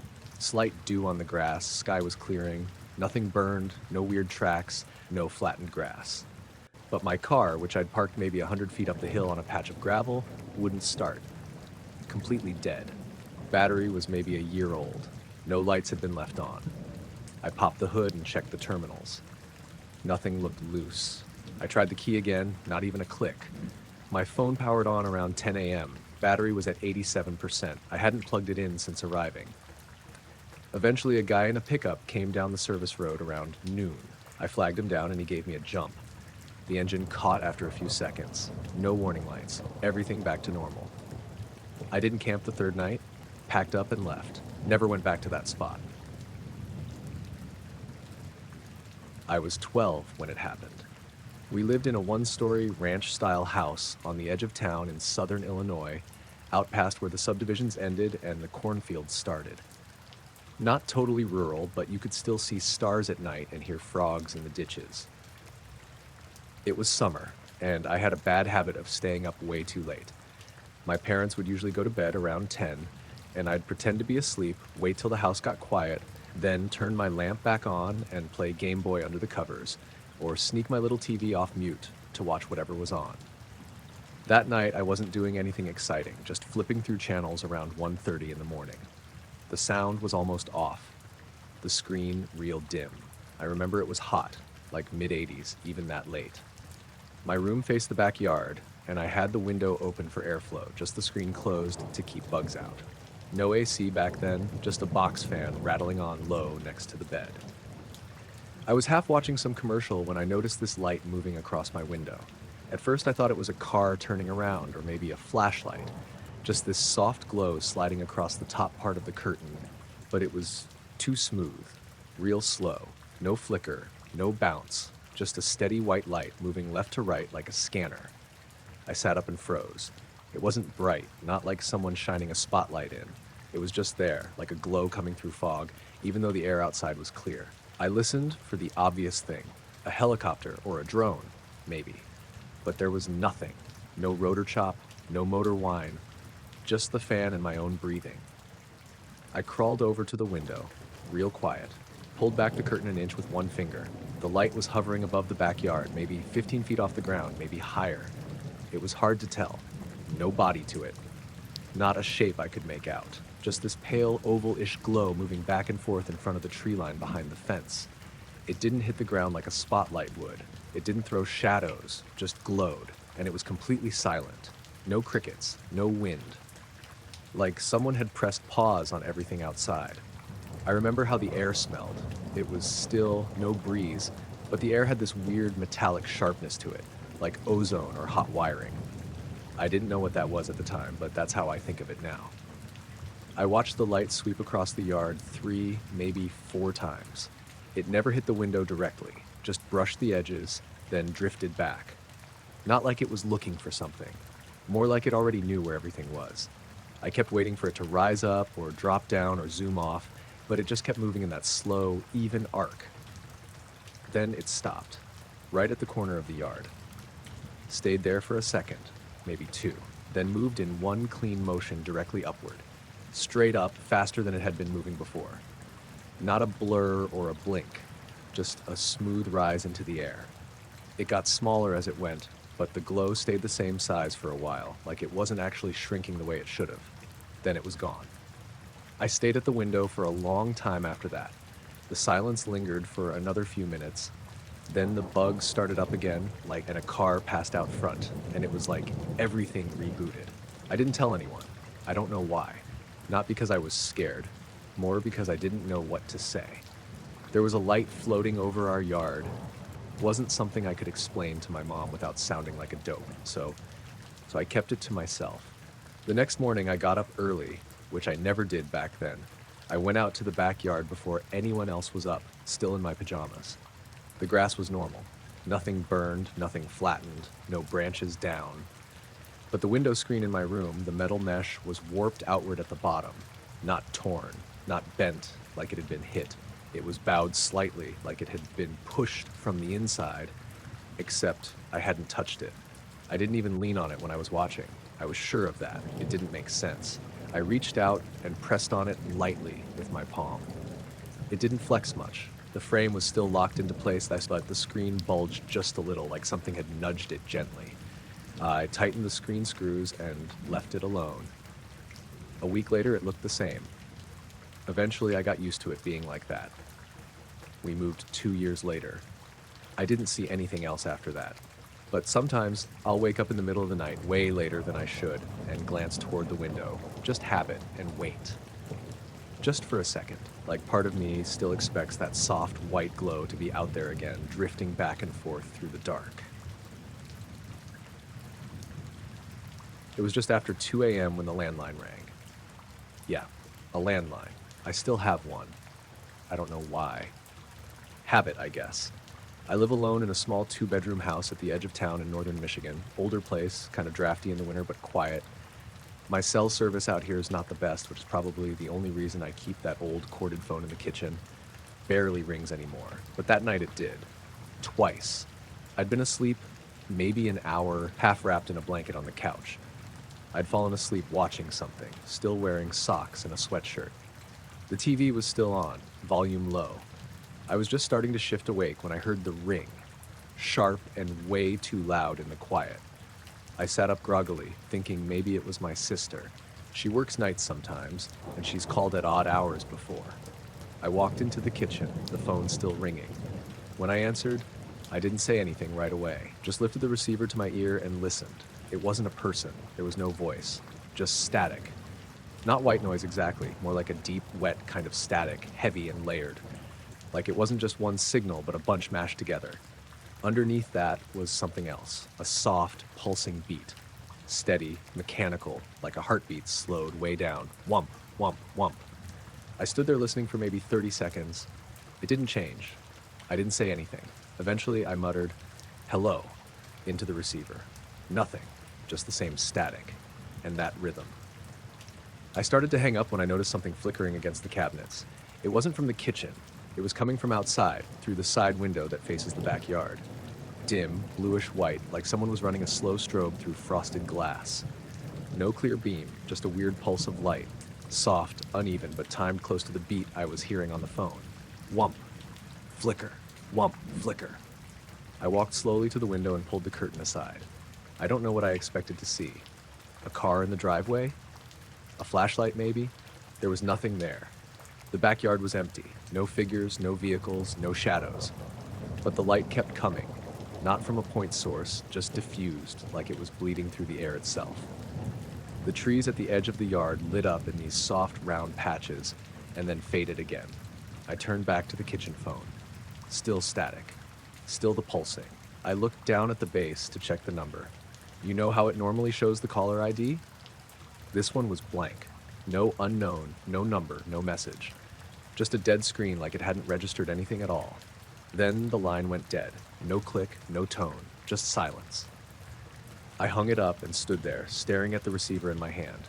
My heart was racing in that low, steady panic you get when something doesn't make sense, but nothing had happened yet. The light outside had stopped. The kitchen was still. I went back to the living room and picked up my cell. No missed calls, no alerts. I checked the landline call log again. Nothing. Not even an incoming call record. I should have gone back to sleep, but instead I stayed up. I turned the porch light on and checked every window. The yard looked normal. The trees weren't moving. No cars passed on the road. The neighborhood was dead quiet. The next night, I unplugged the landline before bed, just to be safe. I left the curtain in the kitchen half open and kept the lights low, thinking maybe if it did happen again, I'd see it sooner. Nothing happened. Not that night. But on the third night, I woke up at exactly 2 or 3 a.m. No reason. Just opened my eyes and felt wrong. The way you feel when someone's in the room with you, even though you know no one is. I sat up and listened. Silence. I walked into the kitchen and checked the phone, still unplugged. The house was dark, but not quiet. There was a sound, a low hum, almost too low to hear, more like a vibration in the drywall than a real noise. I went to the back door and opened it. The yard was lit again, the same flickering bluish-white light pulsing faintly. But this time it wasn't in the yard. It was above it. I looked up and saw nothing. No stars, no moon. Just this massive patch of black overhead that swallowed everything. The kind of dark that's darker than the dark around it. No shape, no outline, just a part of the sky that was wrong. The light came down from that. Not a beam. Just down.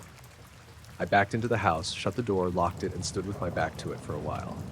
The humming faded about 10 minutes later. The light blinked once, just once, then disappeared. I slept with the TV on after that. Bright, loud, and familiar. Nothing like that has happened since. But every now and then I check the phone log again, and there's always one blank entry. No time, no number, just a gap. Always around 2 a.m. This happened last September, just outside of White Salmon, Washington. I was visiting my cousin for a long weekend and had taken a solo hike on one of the utility access roads that cut through the hills east of town. Nothing fancy, just gravel paths that weave beneath the high voltage lines. Not an official trail, but locals use them for jogging or walking their dogs. It was around 6:45 p.m., warm and dry, that kind of late summer dusk, where the light hangs in the trees longer than it should. I'd been walking maybe half an hour, had my headphones in, just one earbud, with some podcast playing I wasn't really listening to. I wasn't in a rush, just wanted to stretch my legs before it got dark. The sun was behind the ridge to the west, so the sky still had light, but the trees cast long shadows. I was about to turn around when I noticed something odd with the air ahead of me. About 20 or 30 feet further up the path, directly under the power lines, the air looked wrong. Not foggy, not dusty, just distorted, like the shimmer you get off asphalt on a hot day, except it wasn't hot. And the distortion wasn't coming off the ground. It was in the air above the path, maybe 20 feet up, just below the lines. It hung there like a patch of warped glass. I slowed down and took my earbuds out, no noise. The usual hum from the lines wasn't there, which is what really stuck out. Normally you can hear that faint buzz when you walk under them, but this was dead quiet. I thought maybe it was smoke, like someone had a campfire nearby, but it didn't move like smoke. No drifting, no scent. It was too still. And then this is the part that I've replayed in my head a dozen times. Something passed through it. Not a bird, not a plane. A shadow. Circular. Almost perfectly so, maybe the size of a small car. It glided across the distortion from left to right. Smooth, silent, and quick. But there was nothing visible in the sky. Just the shadow. No object, no noise, no breeze. Just this round absence, like something invisible had moved through the shimmering air. I looked up immediately. Clear sky. Not a single cloud. Trees on either side of the corridor, but no branches hanging over the path. I scanned every direction, but there was nothing up there. Just the last pinks and oranges of sunset fading out. I pulled out my phone, thinking maybe I could record it, whatever it was, but the screen was frozen. Not off, not crashed, just stuck on my home screen. I hit the side button, swiped, tapped, nothing worked. After a few seconds, the whole thing blinked black and restarted on its own. While that was happening, I glanced at my wrist. I wear a Garmin smartwatch, mostly for running, but I keep the heart rate monitor going most of the time. It was showing a dash where the heart rate number should be, just JAS, BPM.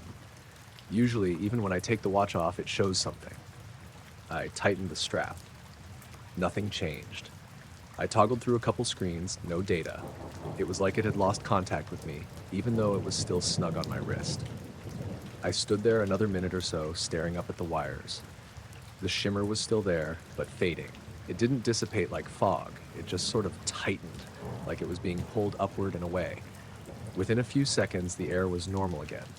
The buzz from the lines returned, faint but definitely there. I looked down at my watch again. It beeped once, I didn't press anything, and then the heart rate popped back in.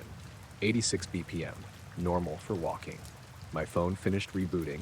No errors, no warnings, just back to the lock screen like nothing had happened. I stood there for maybe 5 more minutes just trying to decide whether I'd actually seen what I thought I did. Then I walked back the way I came. Didn't run, didn't freak out, but I kept looking over my shoulder the whole time. Back at the house, I checked the activity data on the watch. Everything was normal until about 6:48 p.m. Then there was a 5-minute gap. Just a blank spot where it should have logged rate, movement, and steps. No dip, no zero. Just missing. Same with the GPS. The map showed a clean line up the path, then a break. Then it resumed again half a mile back, near where I must have turned around. I didn't tell my cousin about it. I didn't really know how. I wasn't scared exactly, just rattled. It felt like I'd brushed up against something I wasn't supposed to notice. I went back home the next day. Haven't walked under power lines since.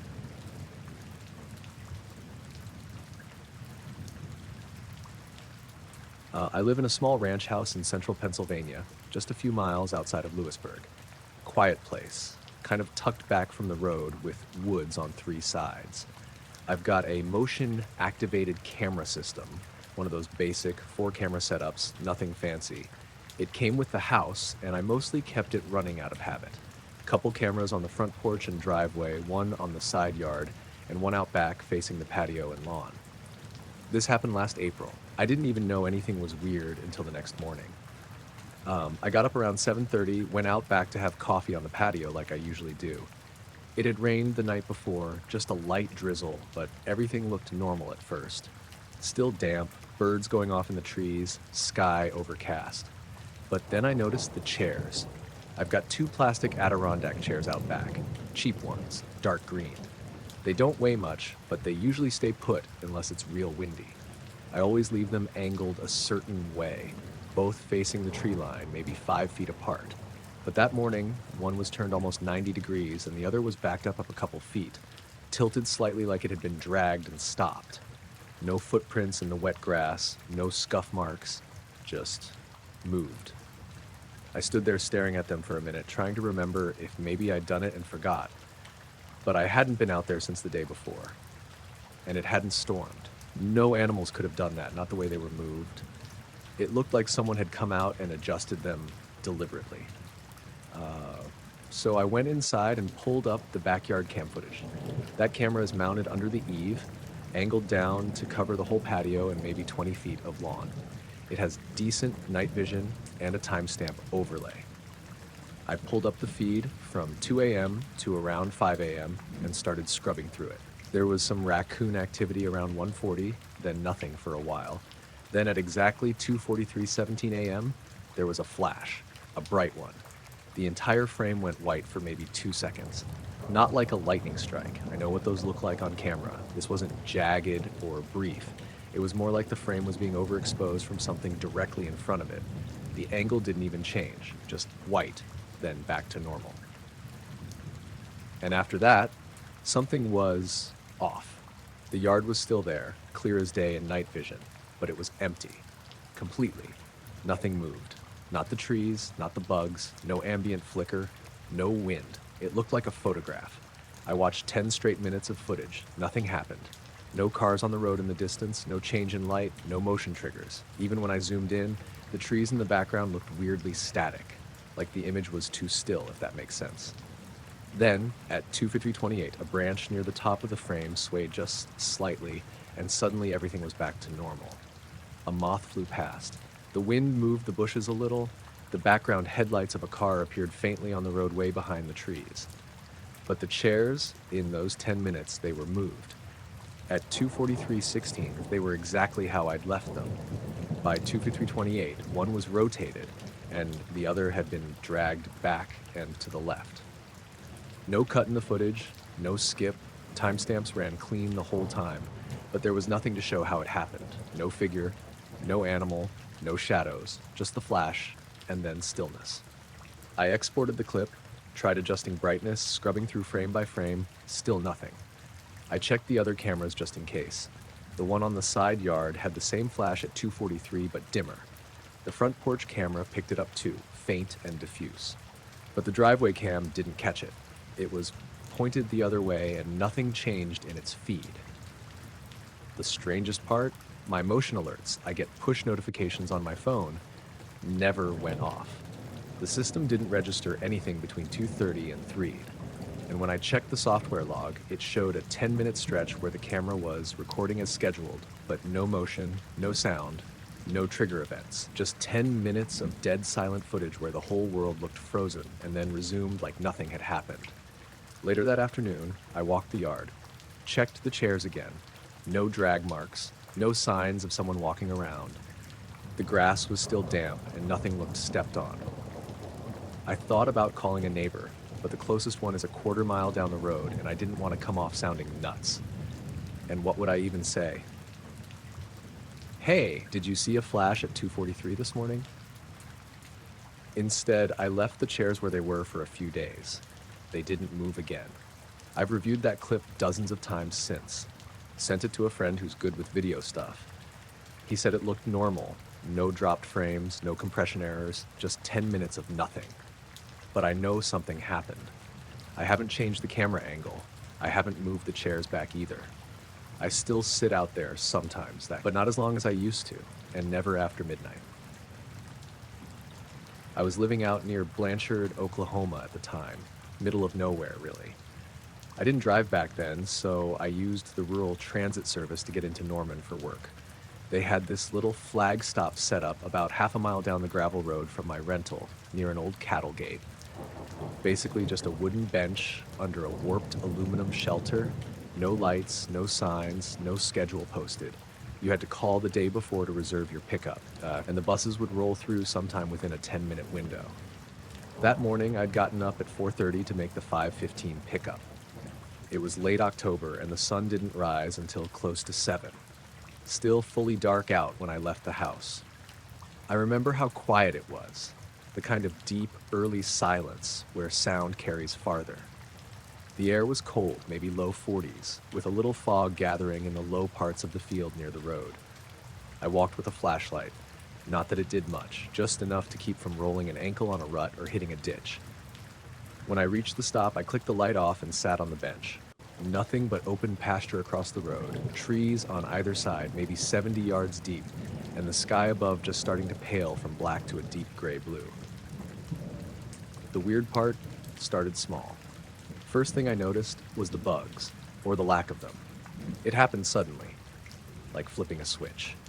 1 second there were crickets chirping from every direction, and the next it was just gone. No fade out. Just silence. I sat up straight, instantly alert. I've lived out here long enough to know when the bugs go quiet, something's up. Coyote, bobcat, maybe a person, something moving around. I turned the flashlight back on and panned the trees, but didn't see anything. No rustle, no movement. Then I saw the light. It was behind the tree line across the road, off to my right, maybe 100 yards out. At first I thought it might be a truck. It was that kind of pale white yellow, low to the ground, not blinking. But it was too soft to be headlights, more like the glow from a lantern, if a lantern could light up half an acre at once. It rose slowly. Not fast, but not natural either. It didn't flicker, didn't shift, just steadily lifted above the tree line, a perfectly round, diffuse glow. I couldn't see what was making it. No structure, had no shape, just light. And it made no sound. That was maybe the worst part. You expect something moving to make noise, a drone buzz, wind, anything. But this thing came up like it was underwater, smooth and completely silent. My breath started fogging up, and for a second I felt lightheaded. I realized I'd been holding my breath without noticing. I stood up, gripping my flashlight like it would do anything, and took a few steps back from the bench. Then everything turned a weird kind of silver. Not bright, not like daylight, but the fog and grass and even the bench had this dull, metallic sheen. It lasted maybe 4 seconds. Then the light dimmed a little, not off, but like someone put a filter over it. I heard a soft click sound, way up high. Not loud, just a single dry snap in the sky, and the light drifted sideways behind the trees again. The bugs didn't come back. The air felt flat. My ears started ringing. Not loud, just this soft, constant whine. At 5:19, the bus pulled up. I heard it before I saw it, the rumble of diesel down the road. The headlights swept across me and I waved, probably too eagerly. The driver, same guy as usual, name's Kyle, opened the door, gave me this squinty look like he was confused. I climbed up the steps and scanned my card like normal. He didn't say anything until I sat down in the second row. "You just now get here?" he asked, still looking at me in the rear view. I shook my head. "No, been waiting since 5. Maybe a little before." He frowned. "I pulled in just now, real slow, had my high beams on. Didn't see anyone till you waved." I shrugged, was standing right at the bench. He didn't push it, just gave a little huh and pulled back onto the road. I watched the tree line disappear behind us as we drove. Later that morning, when I got off work, I checked the transit app to see what time the bus had logged its stop. There was no record of a pickup at my location, just said no rider found. I asked Kyle the next day if the GPS was messed up or something.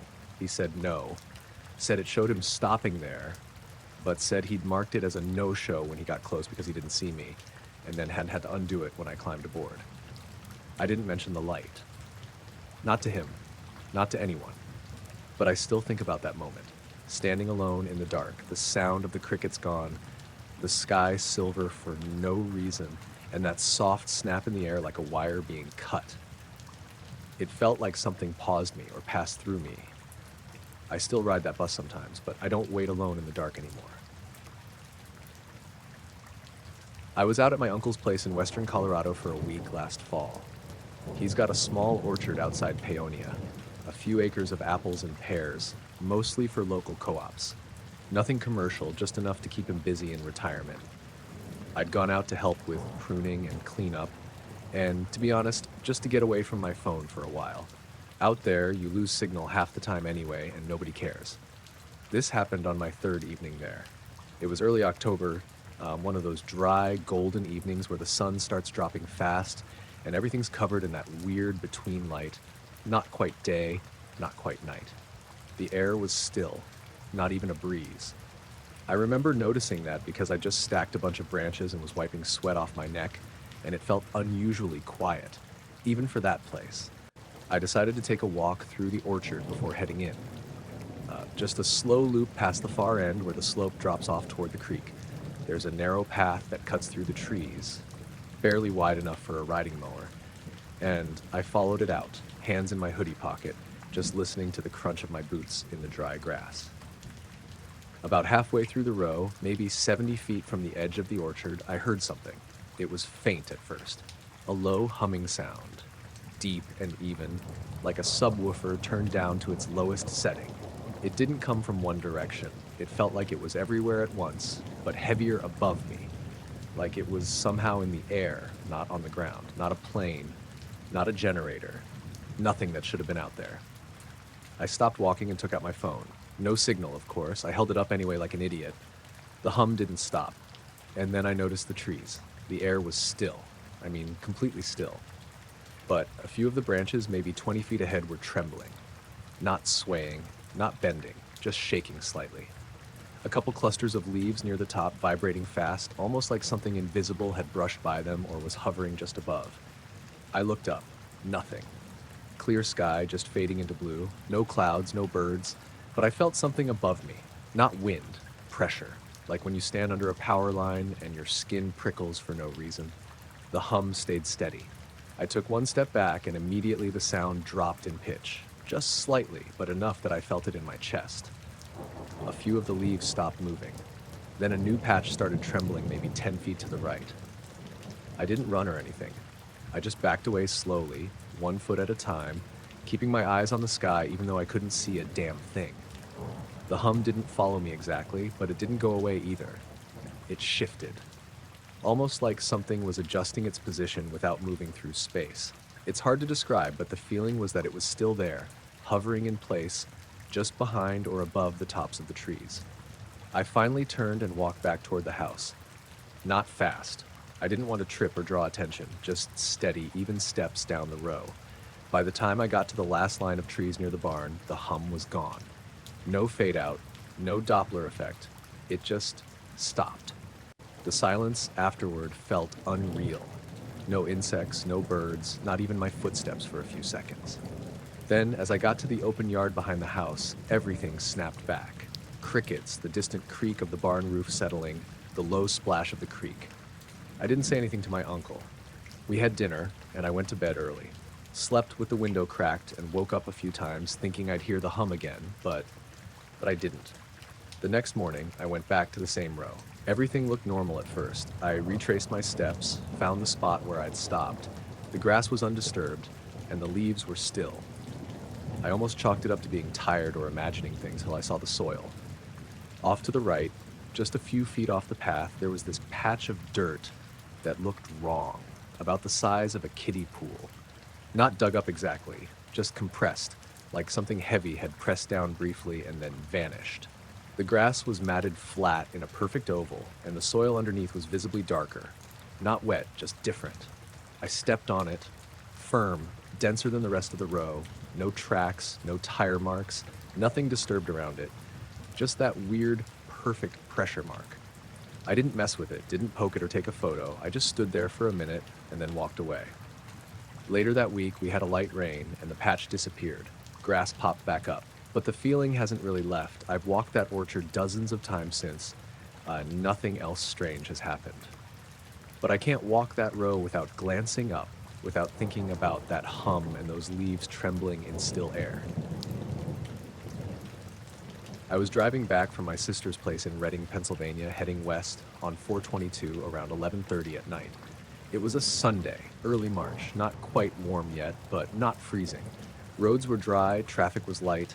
I had about 45 minutes to go before getting home to Wimmelsdorf. It's a stretch of highway I've taken dozens of times. Not much to look at, trees on both sides, some gentle curves, the occasional exit ramp for smaller townships. I had music playing low, some playlist I'd thrown together for the drive, and I was sipping lukewarm coffee from a gas station about an hour old. I remember all of that clearly. There's this old overpass, maybe 15 miles out, just after a bend in the highway. Two-lane bridge, concrete walls, not particularly high. I think it's mostly used for service trucks and local farm traffic, nothing major.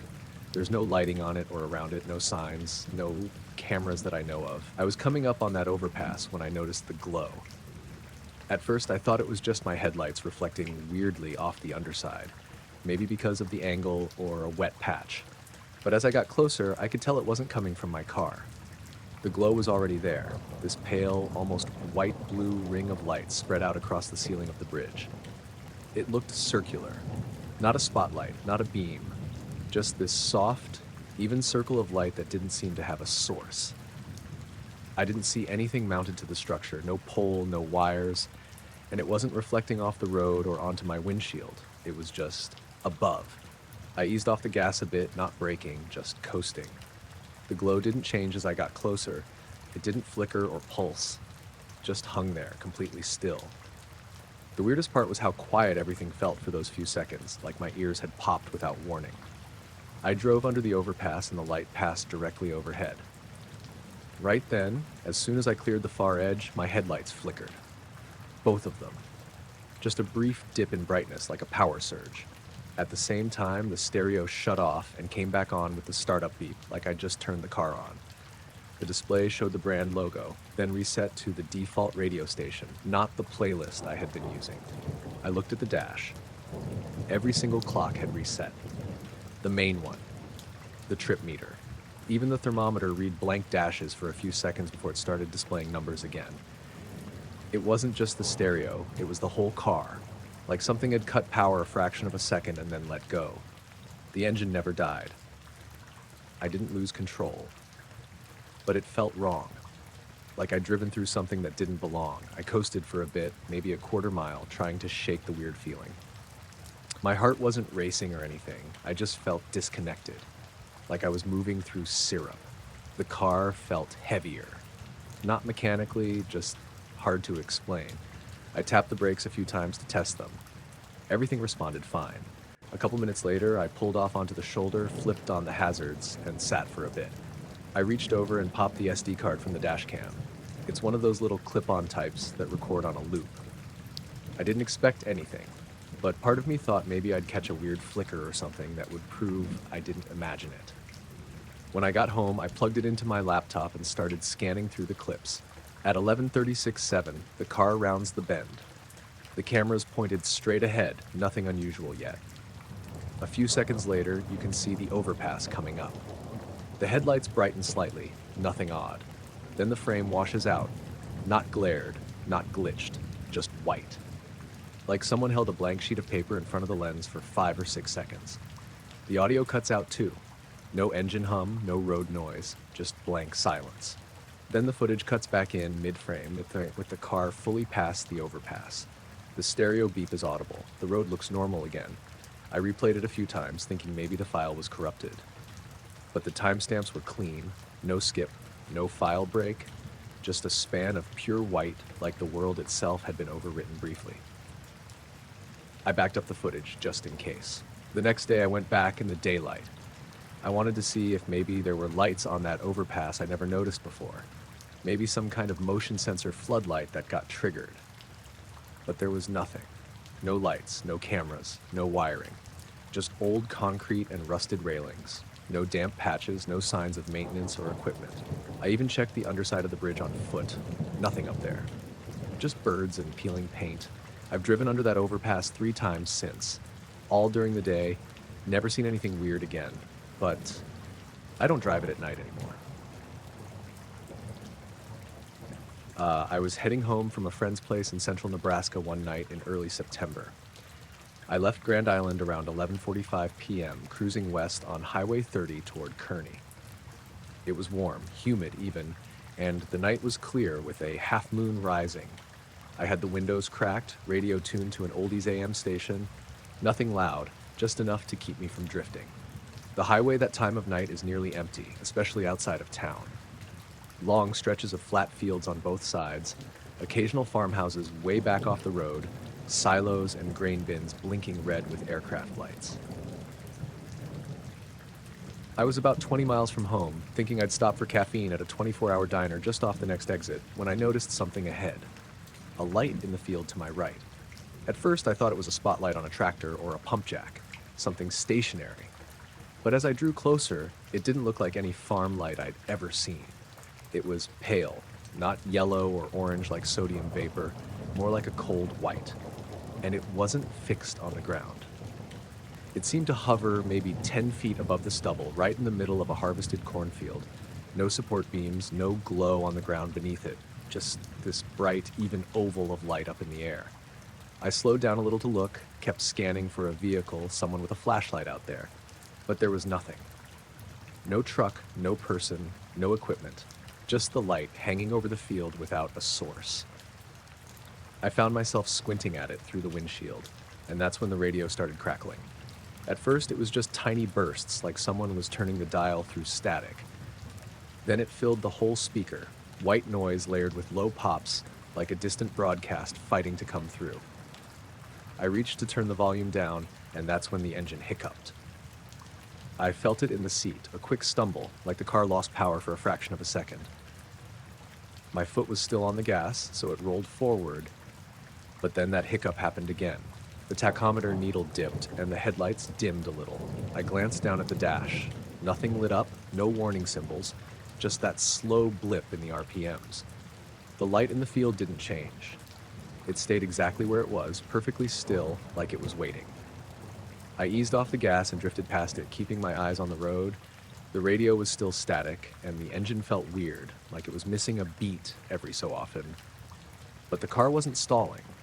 Not really, just sputtering. Then everything went quiet. Not silent, exactly. Just a sudden absence of noise that made the next moment stand out too sharply. The radio cut out, the engine smoothed out, the hum of the tires on the asphalt was the only thing left. I glanced in the rearview and saw the road behind me, nothing unusual. Then I looked at the odometer. I had passed the exit for the diner about 5 miles back. The next thing I really noticed was that I was parked on the shoulder about 10 miles past the light, hands still on the wheel, seatbelt clicked in, engine idling. I didn't remember turning off the highway. I didn't remember driving the 10 miles, just quiet, continuous motion straight ahead.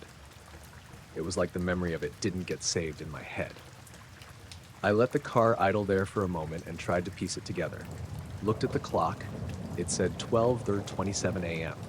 My phone showed full signal and no missed calls, nothing unusual in notifications. I turned the radio back on. normal station, clear signal, no static at all. I snapped the gear into drive and kept going. About a mile up the road, there was a rest stop, so I pulled in.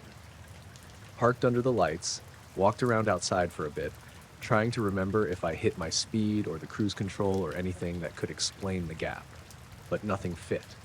I hadn't braked, I hadn't turned off, I hadn't taken my hands off the wheel, and there was no record in my head of the miles in between. I thought about the light, about how sudden everything had changed once I passed it.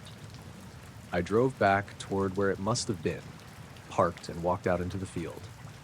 But there was no sign of anything. No glow, no footprints, no tracks in the dirt, just empty stubble and the usual distant farm lights. I went back to the rest stop and looked at the field again from there through binoculars. Earth was flat and featureless, the way it always is this time of year. The horizon just blended into the sky. Nothing moving, nothing unusual. Just the normal quiet of rural Nebraska at night. I sat in the car for a bit before turning back onto the highway. Coffee from a vending machine sipped while the engine warmed. The air smelled like cold asphalt and faint diesel. That drive home, nothing else weird happened. The radio worked. The engine stayed smooth. I remember thinking I had to be tired, or maybe the stress of work was catching up with me and my brain was playing tricks. But later that week, when I drove the same stretch of road at the same time, about midnight, I saw something odd again. Not the light, not a repeat of that night, just a pair of distant headlights pulled off on the same shoulder where I'd ended up, and out in the field where the light had been, there was this long patch of ground that looked like the snowplow blade had scraped last winter. A smooth, elongated mark that ended abruptly, right where those lights would have hovered. Nothing definitive, just a line in the dirt I couldn't explain. I parked a little ways past, looked back, and at that moment a breeze came up, rustling the cornstalk remnants in the field, and I drove on. I was driving back from my sister's place in Reading, Pennsylvania, heading west on 422 around 11:30 at night. It was a Sunday, early March, not quite warm yet, but not freezing. Roads were dry, traffic was light. I had about 45 minutes to go before getting home to Wimmelsdorf. It's a stretch of highway I've taken dozens of times. Not much to look at, trees on both sides, some gentle curves, the occasional exit ramp for smaller townships. I had music playing low, some playlist I'd thrown together for the drive, and I was sipping lukewarm coffee from a gas station about an hour old. I remember all of that clearly. There's this old overpass, maybe 15 miles out, just after a bend in the highway. Two-lane bridge, concrete walls, not particularly high. I think it's mostly used for service trucks and local farm traffic, nothing major. There's no lighting on it or around it, no signs, no cameras that I know of. I was coming up on that overpass when I noticed the glow. At first, I thought it was just my headlights reflecting weirdly off the underside, maybe because of the angle or a wet patch. But as I got closer, I could tell it wasn't coming from my car. The glow was already there, this pale, almost white-blue ring of light spread out across the ceiling of the bridge. It looked circular. Not a spotlight, not a beam, just this soft, even circle of light that didn't seem to have a source. I didn't see anything mounted to the structure, no pole, no wires, and it wasn't reflecting off the road or onto my windshield. It was just above. I eased off the gas a bit, not braking, just coasting. The glow didn't change as I got closer. It didn't flicker or pulse, just hung there, completely still. The weirdest part was how quiet everything felt for those few seconds, like my ears had popped without warning. I drove under the overpass and the light passed directly overhead. Right then, as soon as I cleared the far edge, my headlights flickered. Both of them. Just a brief dip in brightness, like a power surge. At the same time, the stereo shut off and came back on with the startup beep, like I'd just turned the car on. The display showed the brand logo, then reset to the default radio station, not the playlist I had been using. I looked at the dash. Every single clock had reset. The main one, the trip meter. Even the thermometer read blank dashes for a few seconds before it started displaying numbers again. It wasn't just the stereo, it was the whole car, like something had cut power a fraction of a second and then let go. The engine never died. I didn't lose control, but it felt wrong. like I'd driven through something that didn't belong. I coasted for a bit, maybe a quarter mile, trying to shake the weird feeling. My heart wasn't racing or anything. I just felt disconnected, like I was moving through syrup. The car felt heavier. Not mechanically, just hard to explain. I tapped the brakes a few times to test them. Everything responded fine. A couple minutes later, I pulled off onto the shoulder, flipped on the hazards, and sat for a bit. I reached over and popped the SD card from the dash cam. It's one of those little clip-on types that record on a loop. I didn't expect anything, but part of me thought maybe I'd catch a weird flicker or something that would prove I didn't imagine it. When I got home, I plugged it into my laptop and started scanning through the clips. At 11:36:07, the car rounds the bend. The camera's pointed straight ahead, nothing unusual yet. A few seconds later, you can see the overpass coming up. The headlights brighten slightly, nothing odd. Then the frame washes out, not glared, not glitched, just white. Like someone held a blank sheet of paper in front of the lens for 5 or 6 seconds. The audio cuts out too. No engine hum, no road noise, just blank silence. Then the footage cuts back in mid-frame with the car fully past the overpass. The stereo beep is audible. The road looks normal again. I replayed it a few times, thinking maybe the file was corrupted. But the timestamps were clean, no skip, no file break, just a span of pure white, like the world itself had been overwritten briefly. I backed up the footage, just in case. The next day I went back in the daylight. I wanted to see if maybe there were lights on that overpass I never noticed before. Maybe some kind of motion sensor floodlight that got triggered. But there was nothing. No lights, no cameras, no wiring. Just old concrete and rusted railings. No damp patches, no signs of maintenance or equipment. I even checked the underside of the bridge on foot. Nothing up there. Just birds and peeling paint. I've driven under that overpass 3 times since. All during the day. Never seen anything weird again. But I don't drive it at night anymore. I live in a 3rd-floor apartment in a complex in Portland.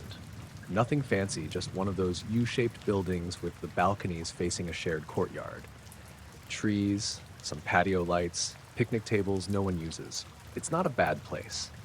Pretty quiet at night, except when someone's dog goes nuts or someone's kid sets off a firecracker. This happened a few months ago, late spring.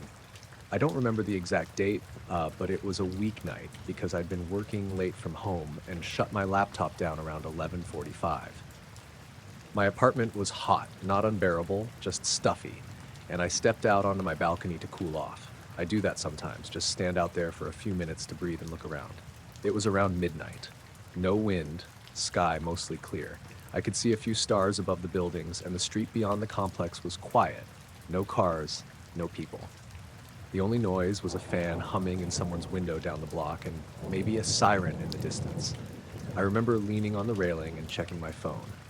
Then I noticed something out of the corner of my eye, above the opposite side of the courtyard, near the rooftop line of the building across from me. It was a soft, oval-shaped light, hovering. Not close, but not far either, maybe 30 feet above the roof and kind of centered between 2 buildings like it had picked a spot. It wasn't bright. It didn't cast shadows or reflect off the windows, just a pale white glow, like a frosted bulb behind tinted glass. At first I thought it was a drone. People fly them around here sometimes. But it wasn't buzzing, it wasn't moving, it didn't wobble or blink. It just hung there, perfectly still. I squinted at it, waiting for some sign of movement. A red light, a tilt, anything. Nothing. Just the soft light holding in the air like it was pinned there. I stepped back inside, grabbed my phone, and tried to get a picture. I aimed through the railing gap, focused the camera, but the screen couldn't lock on. It kept blurring like it was struggling to find the contrast. I took a photo anyway, and it just came out dark. No light, no shape, just the vague silhouette of the rooftops. While I was fiddling with it, I heard the neighbor's sliding door open on the unit to my left. It was Mike. He lives alone, maybe late 50s, quiet guy. Usually nods, but doesn't say much. He stepped out in a t-shirt and shorts, looked up almost immediately, and froze. We both stood there in silence, watching it. After maybe 10 seconds, he muttered, "Nope," under his breath. Not scared, not dramatic, just matter of fact. Then he turned around, slid the door shut, and disappeared back inside. That's when the weird part started. The light hadn't moved once. Not even a little, but the sound around me started fading, slowly. I didn't notice it all at once, but things got quieter. The fan down the block stopped, the refrigerator hum from inside my apartment seemed to vanish, even my breath felt muted. It was like being in one of those sound booths, where everything's padded and wrong. The air felt heavy, like pressure was building around my ears. I took a step back into my doorway just to test it. Inside, everything was fine. Sound normal. Step back out, muffled. Same air, same space, just off. Like the light was affecting the space it was hovering over. I watched it for what felt like 5 minutes. Could have been less, could have been more. Time felt stretchy. The light didn't flicker, didn't pulse. It just was. Then, just as slowly as everything had gone quiet, the sound came back. Fan hum returned. Distant sirens again. My fridge kicked on. The usual city noise. And the light just faded. Not blinked out, faded. Like someone slowly turned down a dimmer switch until it was gone. There was no trail, no movement upward or sideways. 1 second it was hovering, the next it was gone. And the sky behind it was clear, nothing blocking stars. I stayed out there another few minutes. Mike never came back out. I didn't try to knock on his door or say anything the next day. Honestly, I didn't know what I'd even ask him. Hey, remember the floating light? Just didn't feel like something people wanted to talk about. Later, I checked my phone again. The photo was still there, just a black square. No stars, no rooftops. The image before it, one I'd taken earlier of a grocery receipt to text to someone, showed up fine. So did the one after. Just that one frame, nothing but darkness. I didn't see it again after that. But I still check the sky when I step out, especially late. Especially when it's quiet.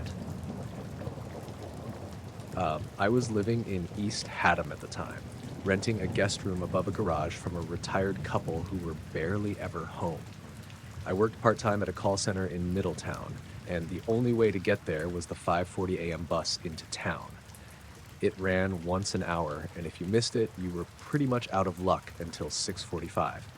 It was early February, and that morning was one of those weirdly mild ones. You could smell the thaw coming, even though the grass was still dead and the sky was the kind of gray that never really brightens. No frost on the ground, no wind, just a sort of quiet that felt more like late fall than winter. I left the garage apartment around 5:15 with a thermos of coffee and my earbuds in, like usual. The bus stop was about a 10-minute walk, just a wooden bench on a patch of dirt near the edge of some trees across from an empty lot. No shelter or anything.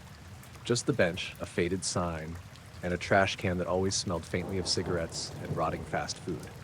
There were no other people out, no cars. That stretch of road stayed pretty dead until after sunrise. I sat down on the bench, checked my phone, 5:27, and settled in. A couple of robins were kicking around in the brush behind the bench.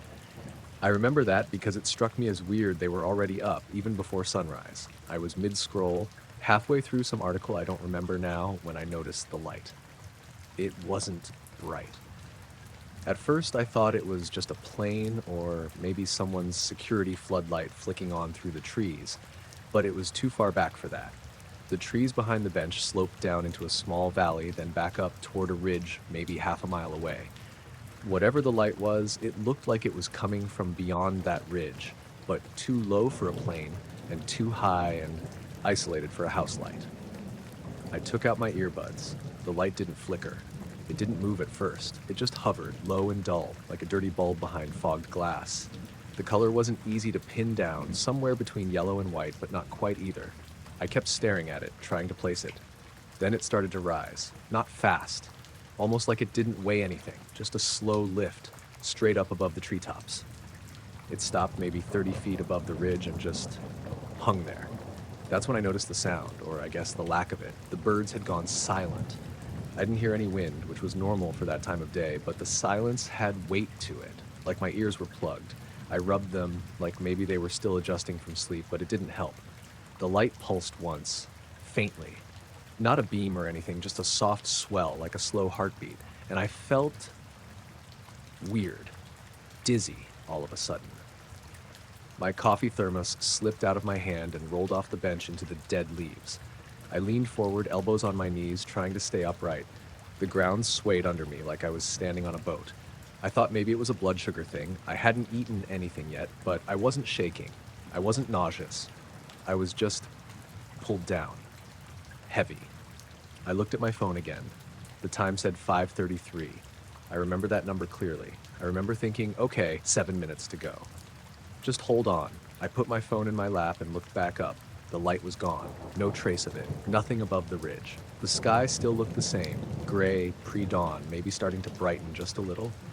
I scanned the trees, still quiet. No birds. The dizziness passed like someone had flipped a switch. Just gone. All at once. I sat back, blinked a few times, then reached down for my thermos. It had rolled into a patch of mud. I wiped it on my pants and took a sip. Still warm. I figured I must have just gotten lightheaded. Lack of sleep, maybe. Didn't feel like enough of a reason, but that's all I had. I checked my phone again. It said 6:29. The bus was already pulling away down the road. I stood up so fast I almost dropped the thermos again. I looked both ways like maybe there was another one coming behind it, but no. Just the back end of the 540, or I guess, by then, the 630, disappearing down the curve. I stared at the screen. It didn't make sense. It had just been 5:33. I hadn't moved. I hadn't passed out. I remembered everything. The light, the dizziness, sitting on the bench, checking the time, looking up again. There was no gap, no blank space in my memory. But the time was gone.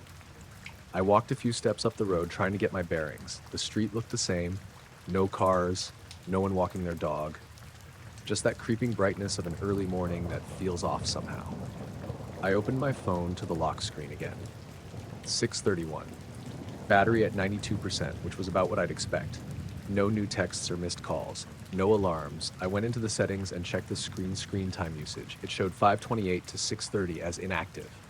Nothing opened. No activity at all. I sat back down, just for a minute. I wasn't tired, but my legs didn't feel solid. A minute later, I heard the robins again. Their chirping came back all at once, like someone had unmuted the woods. A couple fluttered out of the brush behind the bench and landed near the trash can. That's when it hit me just how quiet it had been before. Like not just no birds, but no sound. Nothing at all. I waited another 5 minutes, then started walking back toward the apartment. I didn't bother checking my phone again. I knew what it would say. I called in sick that day. Told them I wasn't feeling well, which wasn't really a lie.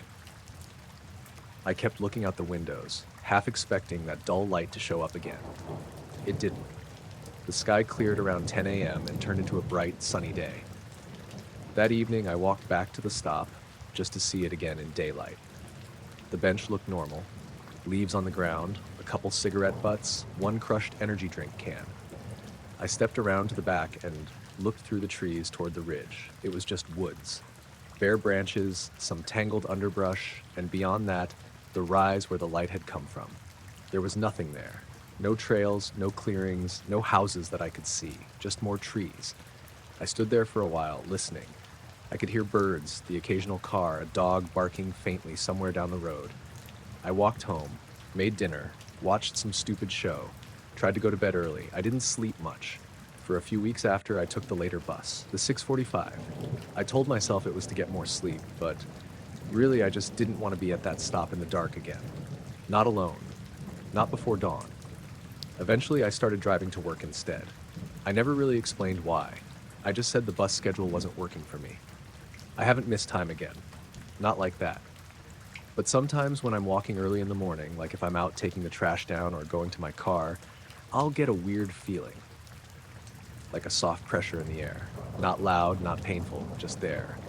I always glance toward the trees. I never see anything, but I always look. I woke up in the middle of the night like I often do, but this was different. It wasn't that groggy half-dream wake where you can't tell if you actually opened your eyes. This was sharp, sudden awareness. I sat up, glanced at the clock on my nightstand. 3:07 a.m. I rubbed my eyes and reached out for my glasses, and that's when I noticed the front door. It was wide open. I mean, fully open. The deadbolt sticking out like someone had pulled it without turning it back. Wind swaying the curtain over the side window. I'd locked that door before bed, always did. I'm the kind of person who double-checks locks, deadbolts, even windows before I go to sleep.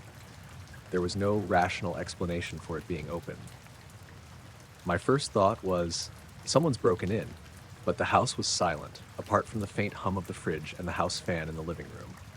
No footsteps, no creaks from the floorboards, nothing. Just that wide gaping front door framing the dark yard beyond. I eased out of bed in bare feet and stood there for a moment, heart thudding, trying to digest what I was seeing. I shut the bedroom door quietly behind me, standard habit, not thinking about it, and walked toward the living room. My feet hit the hardwood, and I remember thinking how normal it all felt, like I was missing something obvious.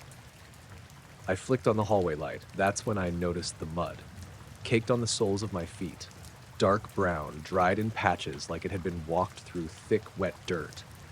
I looked down at my feet, confused. I hadn't been outside. Not that day, not that evening. I remember brushing my teeth, setting the coffee maker for the morning, locking up before crawling into bed. No steps outside after that.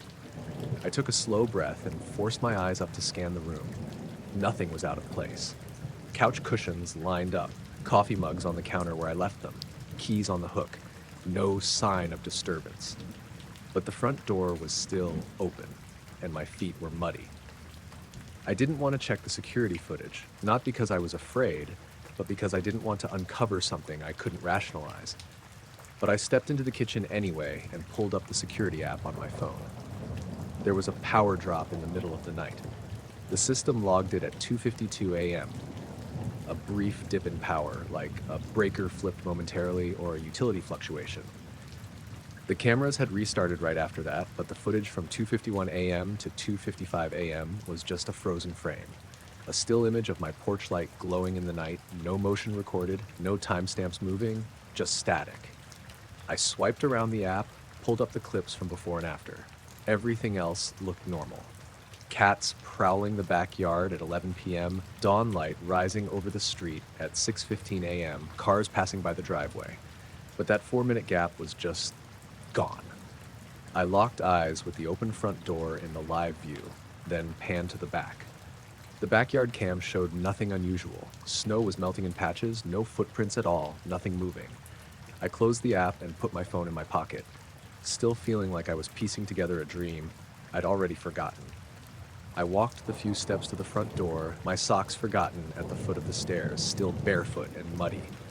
The mud pattern was odd, smeared in a way that didn't look like someone had walked forward or turned around. It looked like someone had stepped down and then back up again, like a hesitation, a pause in motion.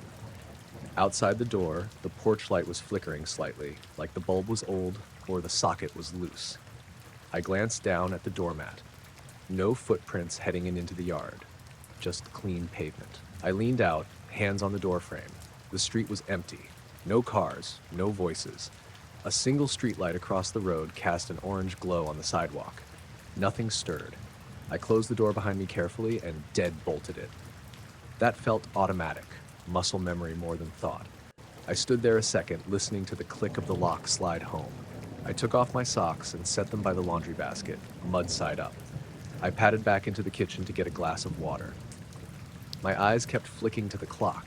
3:15 a.m. I couldn't go back to sleep, not after an experience that didn't make sense. So I pulled up the security clips again, trying to watch the moments before the freeze, trying to see something I might have missed. A flicker of light, a shadow at the edge of frame, a blur in the corner. But the frames were clean, steady, normal. Birds on the wires outside at 1:30 a.m., nothing walking up the porch steps, just the usual calm night.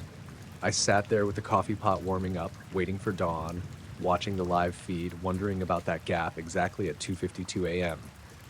I noticed a few other odd things in the footage, little anomalies I didn't register before. Twice, a swatch of yard looked like it glowed faintly for less than a second. Once, the timestamp jumped by a frame but showed the same visual content, like it had been duplicated. I chalked it up to glitching software at first, but as the minutes ticked past, I felt that same emptiness I'd felt standing at the open door, like something had interrupted my night, and I had walked through it without knowing. I cleaned up the mud from my feet with a damp towel and laid out a pair of slippers beside my bed. The socks went straight in the wash. I kept checking the clock, waiting for the next strange moment. But after the sun rose, the street waking up, Neighbors leaving for work, the ordinary noise of life. Nothing more happened. I got in my car later to run errands.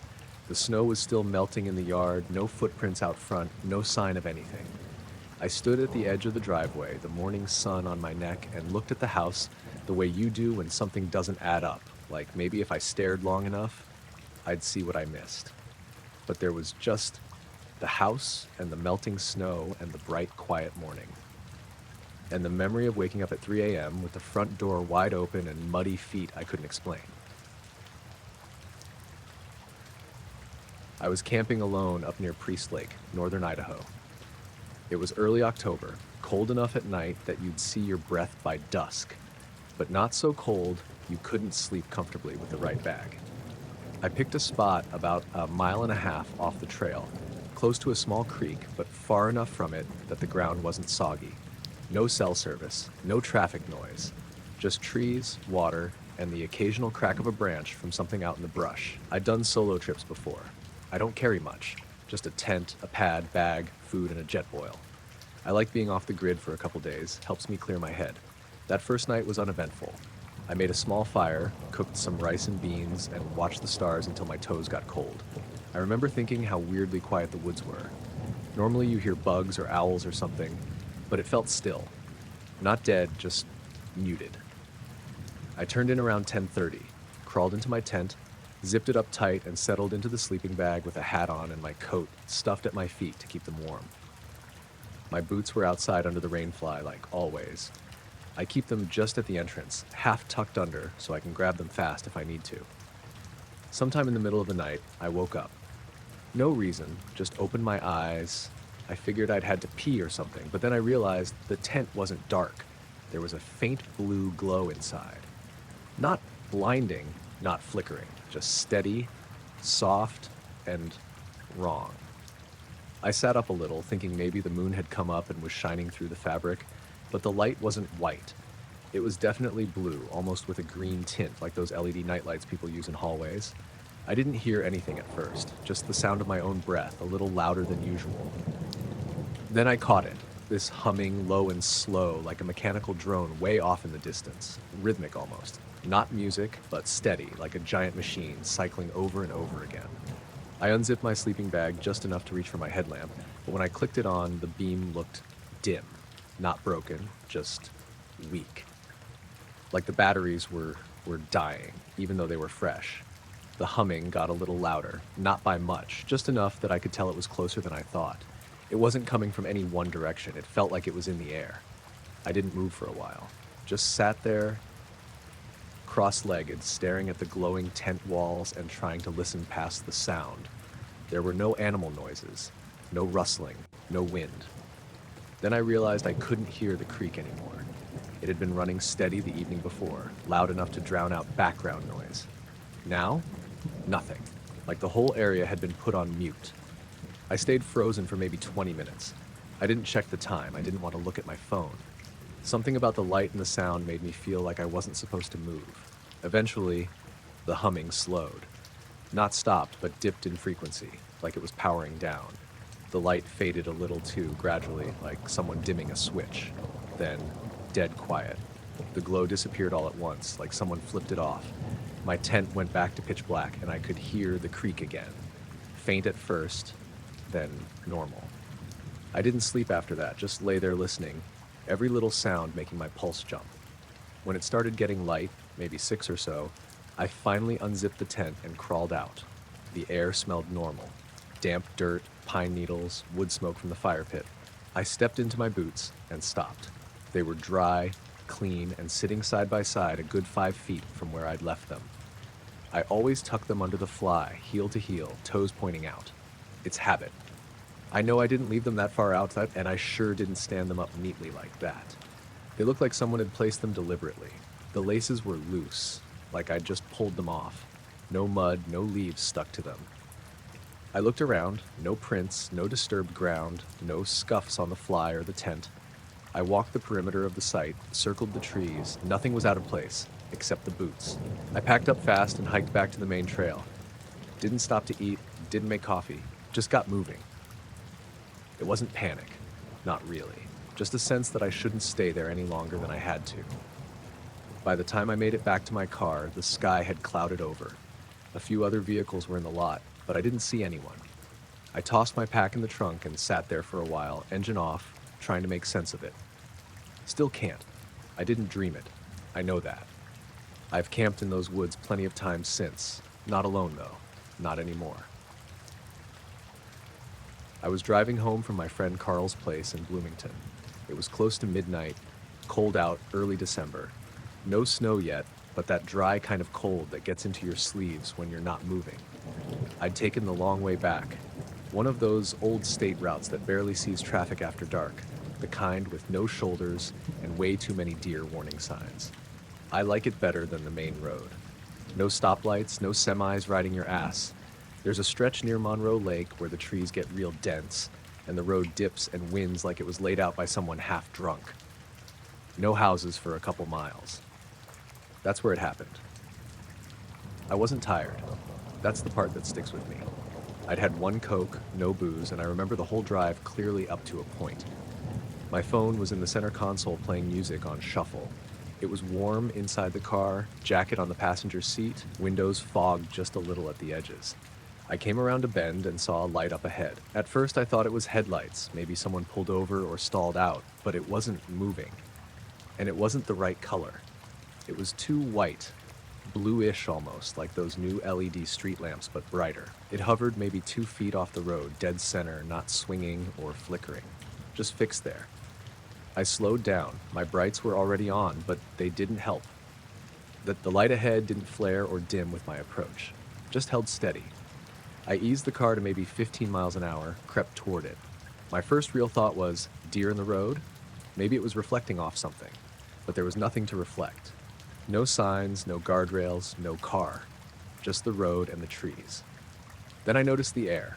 It looked wrong, like waves over asphalt in the summer, but this wasn't summer. It was 34 degrees out, give or take. The heat shimmer didn't belong. It hovered around the light, maybe 10 feet wide, rippling side to side like it was underwater. I let the car roll to a stop, didn't touch the brake, just coasted and eased it into park. The light didn't move, but the shimmer spread. I swear I watched it widen until it touched the front of my car. I couldn't hear anything. My music had cut off at some point and I hadn't noticed. The cabin was completely silent. My ears started to pop. Just a little at first, like when you're in an elevator. Then it got stronger, almost painful. I opened my mouth, tried to yawn. Nothing helped. My sinuses felt like they were about to burst. The windshield began to fog up from the inside. I hadn't turned the heat off, but the air felt stale. I wiped a hand across the glass and saw... I don't know. The shimmer was right in front of me now, but it was hard to focus on, like looking through warped glass. Then everything went quiet in a different way. Not just sound, everything felt still. The trees, the road, my own breathing, like something had hit pause. That's the last thing I remember from that moment. The next thing I knew, I was in my driveway. It was light out, early morning. My hands were still on the wheel, engine off, keys in the ignition. I was wearing the same clothes, jeans, flannel shirt, boots. My jacket was still in the passenger seat. Phone was on the dash, dead. I just sat there for a while. Couldn't figure out what I was seeing at first. I recognized the fence across the street, the crack in the driveway. I was home, but I had no memory of getting there. I looked at the clock on the dash. It was flashing 12. Must have lost power at some point. I checked the glove box where I keep an old analog watch. 7:18 a.m. I climbed out slowly. My knees ached like I'd been sitting too long. My mouth was dry, eyes scratchy. I felt hungover, but not quite, just out of it. Inside, the house was normal. Lights off, thermostat at 68, nothing touched or moved. But when I went to plug in my phone, I saw that it had been powered off manually. Not drained, just turned off. When it came back on, it was 7:23. No texts, no missed calls, no alarms. I checked the call history, battery usage. Nothing unusual. The music app said the last song had stopped at 11:54 p.m. I walked out to the car again, opened the hood. Everything looked fine. No damage, no low fluids, nothing left on. I even checked the dash cam I'd installed the year before, basic model, records on a loop. But when I pulled the SD card and checked it on my computer, the footage stopped at 11:52 p.m. and didn't pick back up until the next day at 7:19. It had skipped everything. I drove the same route again later that afternoon. Same curves, same trees. I found the exact bend in the road. Nothing was there. No sign of an accident, no utility work, no lights or equipment or anything that could have caused what I saw. The next day, I walked that stretch of road for half an hour just to be sure. Looked for burn marks, tire tracks, anything. Found nothing. It's been months. I haven't had anything like it happen again. But every time I drive at night, especially near that lake, I keep one hand close to the gear shift, like I'm going to throw it in reverse without thinking. I still don't know what happened between 11:54 and 7:18. I remember the road, the shimmer, the light, then nothing. But somehow I made it home. I was 9 when it happened. I didn't tell anyone for a long time, not even my older brother who I shared the room with. He wouldn't have believed me anyway. He was 12 and already in that stage where everything was dumb or boring unless it had explosions or a skateboard in it. It was late June. We lived in a one-story ranch house in northern Minnesota on the edge of a neighborhood that sort of faded into woods. My room faced the backyard, which ran into a bunch of trees, then a steep hill that dropped off toward the creek. We had a short chain link fence, but it didn't cover the whole yard, just a section around where my mom had planted some flowers. That night I was still awake because it was summer and I didn't have to be anywhere, and because I'd snuck a flashlight under my pillow so I could keep reading a Goosebumps Bumps book after lights out. My brother had passed out around 10 like usual. He always slept like a brick. I was reading, curled up on my side with the flashlight propped under my blanket when I noticed something weird. The light in the room shifted, even though everything was off. It was subtle at first. I thought maybe it was a car turning around or someone's motion sensor light in the yard next door, but it didn't flicker like headlights. It was steady, pale, almost gray-blue. I turned off the flashlight and lifted the blanket to look. The whole wall across from me, the one with the window, was glowing faintly. Not bright enough to light up the room completely, just enough that I could make out shapes. My dresser, the edges of the closet door, the lump of my brother in his bed. I sat up slowly. The glow was coming from the window, through the curtains. We had those thick cotton curtains with little stars printed on them, navy blue with yellow stitching. They didn't sway much, even if you opened a window. That's why it freaked me out when I saw them move. Just a little, like someone had brushed them with their fingers from the other side. I froze, thinking maybe it was the fan. But we didn't have one in that window. The window was shut, I was sure of it. I slid out of bed as quietly as I could, not because I was worried about waking my brother, but because I suddenly had the thought that something might hear me. I didn't go all the way to the window. Just stood a few feet back and listened. There was no noise, no bugs, which was weird. Summer nights around there usually buzzed like crazy. I remember that part clearly. It was silent, like the house had been dropped under glass. The curtains shifted again, not a full swing, just a little ripple, like the air behind them had changed. I remember backing up and pressing my legs against my bed frame. Then the light outside started to move, not side to side, just down. It faded slowly, like it was sinking behind the hill. The glow in the room softened, then disappeared altogether. A second later, I could hear the bugs again, crickets and that high whine from the woods, like someone had hit play on the world. I didn't go to the window that night. I just got back into bed and pulled the blanket up to my chin and stared at the ceiling until the sky started to lighten. My brother didn't stir once. In the morning, I went to the window first thing. Not because I expected to see anything, really. I just wanted to make sure I hadn't imagined it. The screen was bent outward. Not the frame, just the mesh itself, like someone had pushed at it from the inside. One of the bottom corners was pulled away from the track. The lock on the window was still latched. I opened it and leaned out. The mulch under the window didn't look disturbed. No footprints, no trampled flowers. But the screen didn't make sense. It was pushed out like someone had leaned hard on it trying to get out. My brother came in behind me while I was still standing there and asked what I was doing. I told him the screen was messed up, and he said it was probably a raccoon or something. I didn't argue. I bent the screen back into place best I could. It never quite fit right after that. There was always a gap in the corner that let spiders in. That day, I checked all the other windows in the house. None of their screens were messed up, just mine. I didn't sleep much for the rest of that summer. Every night I thought about closing the curtains tighter or shoving a chair under the doorknob, but I never did. I just stayed very still, listening. Nothing ever happened again. At least, not like that. But I always wondered, if the window had been unlocked, what would have happened? I was up at Split Hand Lake last September, just north of Deer River.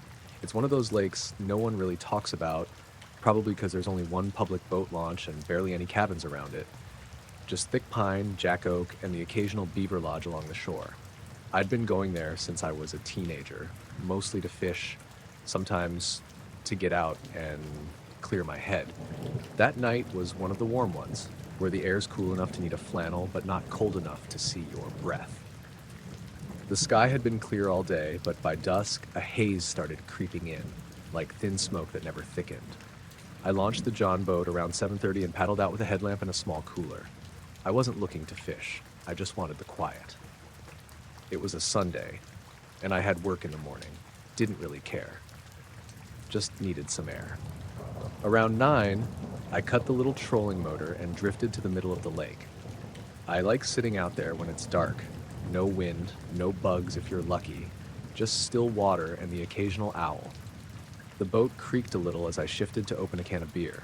Nothing weird. Nothing out of place. Then the water stopped. It was subtle at first, but I noticed the boat wasn't rocking anymore.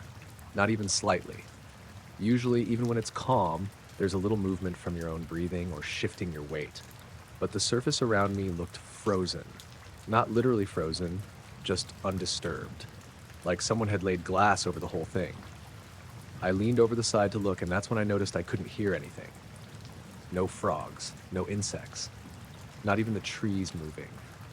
The air was dead, the kind of quiet that makes you check your ears to see if you've gone deaf. Then I saw the light. It was maybe 30 yards to the left of my boat, hovering just above the surface of the water, pale like moonlight but brighter. It didn't cast a beam or reflection, just glowed. The size of a basketball, maybe a bit bigger. No blinking, no hum, just hanging there, motionless. At first I didn't move. I just stared, trying to figure out what it could be. A lantern? A drone? But there was no sound, and it wasn't rising or falling like a balloon might. It just stayed put. I reached for my phone in the cup holder near the seat and realized I hadn't brought it. I'd left it in the truck to charge. I turned to grab my paddle, thinking maybe I could drift closer, but the moment I shifted in the seat, I felt this pressure in the air, like standing under power lines, that low hum you feel in your bones more than here. It wasn't painful, just wrong, like something was pressing down on the lake from above. I froze again, looked back toward the light. It had moved. Now it was maybe 20 feet away. I didn't see it move. It had just changed position. Still floating, still quiet, but closer, and somehow lower, almost brushing the water. That's when I noticed the color under it. The surface of the lake below the light was darker than the rest, like a shadow, but not from the glow. More like something was pulling the water down slightly, like a shallow dip in the surface, but without any ripples around it. Just stillness. I was fully upright in the boat now, paddle in one hand, the other braced on the side. The air got thicker. My ears popped once, then again. A sharp pressure, like altitude sickness. I tried to yawn, clear it out, but it only made it worse. My head felt light, like I'd stood up too fast. Then, nothing. Next thing I knew, I was drifting maybe 20 feet from shore. Boat was facing the launch. No light, no pressure. Just the regular sounds of night again. Water gently lapping, leaves rustling. My hands were in my lap, paddle across my knees. The headlamp was still on my forehead, light dim but working. My cooler was closed. Life jacket still buckled. I checked my watch. It was 12:43 a.m. I had no memory of moving. Didn't remember turning the boat. Didn't remember picking up the paddle. I sat there for a few minutes, just floating. Heart not racing, exactly, but something in my chest felt off. Like waking up from a dream that wasn't scary, but still leaves you unsettled. Eventually, I fired up the trolling motor and headed in. The battery had about the same charge it did when I turned it off earlier. Everything in the boat looked untouched. Back at the landing, I pulled the boat onto the trailer, tied it down, checked my gear like I always do. Nothing was missing. Nothing was wet or out of place. When I got into the truck, I found my phone right where I'd left it, plugged in, battery full. No missed calls, no texts. I hadn't been out of range, just silent. The drive home was uneventful. A couple of deer in the ditch, the usual fog hanging low over the road. When I got back to my place, I parked and sat in the truck for a while with the engine off, just staring at the clock on the dash. 1:28 a.m. I didn't sleep much. For the next few nights, I kept thinking about that moment. The gap between seeing the light and finding myself near shore. I tried to replay it, tried to remember if I'd blacked out, maybe fallen asleep sitting up, but it didn't fit. I'd been alert. I remember the pressure, the stillness, the sound disappearing, and then the skip. I haven't been back to Split Hand since, not because I'm scared, really, more because I don't know what I'd be looking for. The light was there, and then it wasn't. But I didn't bring the boat in. I know that. I was coming back from my cousin's place in Lakeport, about 2 hours north of where I live in Ukiah. It was around 10:30 at night, early April, cool but dry, no rain in the forecast. I'd stayed later than I meant to and decided to take the back way home instead of the highway. Just figured I'd avoid traffic, not that there was much that time of night. I've driven that route more times than I can count. Highway 175 through the mountains, then cutting south on Hopland Road until it hooks into 101. It's winding and narrow in places, but peaceful. No streetlights, no businesses, just forest, some switchbacks, a few scattered ranch gates with cattle guards. I had music going low and one hand on the wheel, kind of zoned out but still paying attention. The moon was bright and the road was empty. Everything felt normal. I'd just passed the big turnout with the rusted metal gate. I remember because I usually see deer near there, when the inside of my car started to glow. It didn't come from the dash or the dome light. It was this faint bluish-white glow, like someone had turned on a soft light under the seats. It filled the whole cabin evenly. Not bright enough to hurt my eyes, but it made everything look kind of washed out. I checked the dashboard. None of the lights were on. Headlights were still in low beam. I flipped the switch for the interior lights just in case. Nothing changed. Then the radio cut out, not like the volume dipped or the station changed. It just stopped. Screen still on, but silent. Then the instrument panel blinked. Once, the speedometer needle twitched down, then bounced back. The fuel gauge dropped to empty, then returned to 3/4. My GPS flickered off, then rebooted. I hadn't touched anything.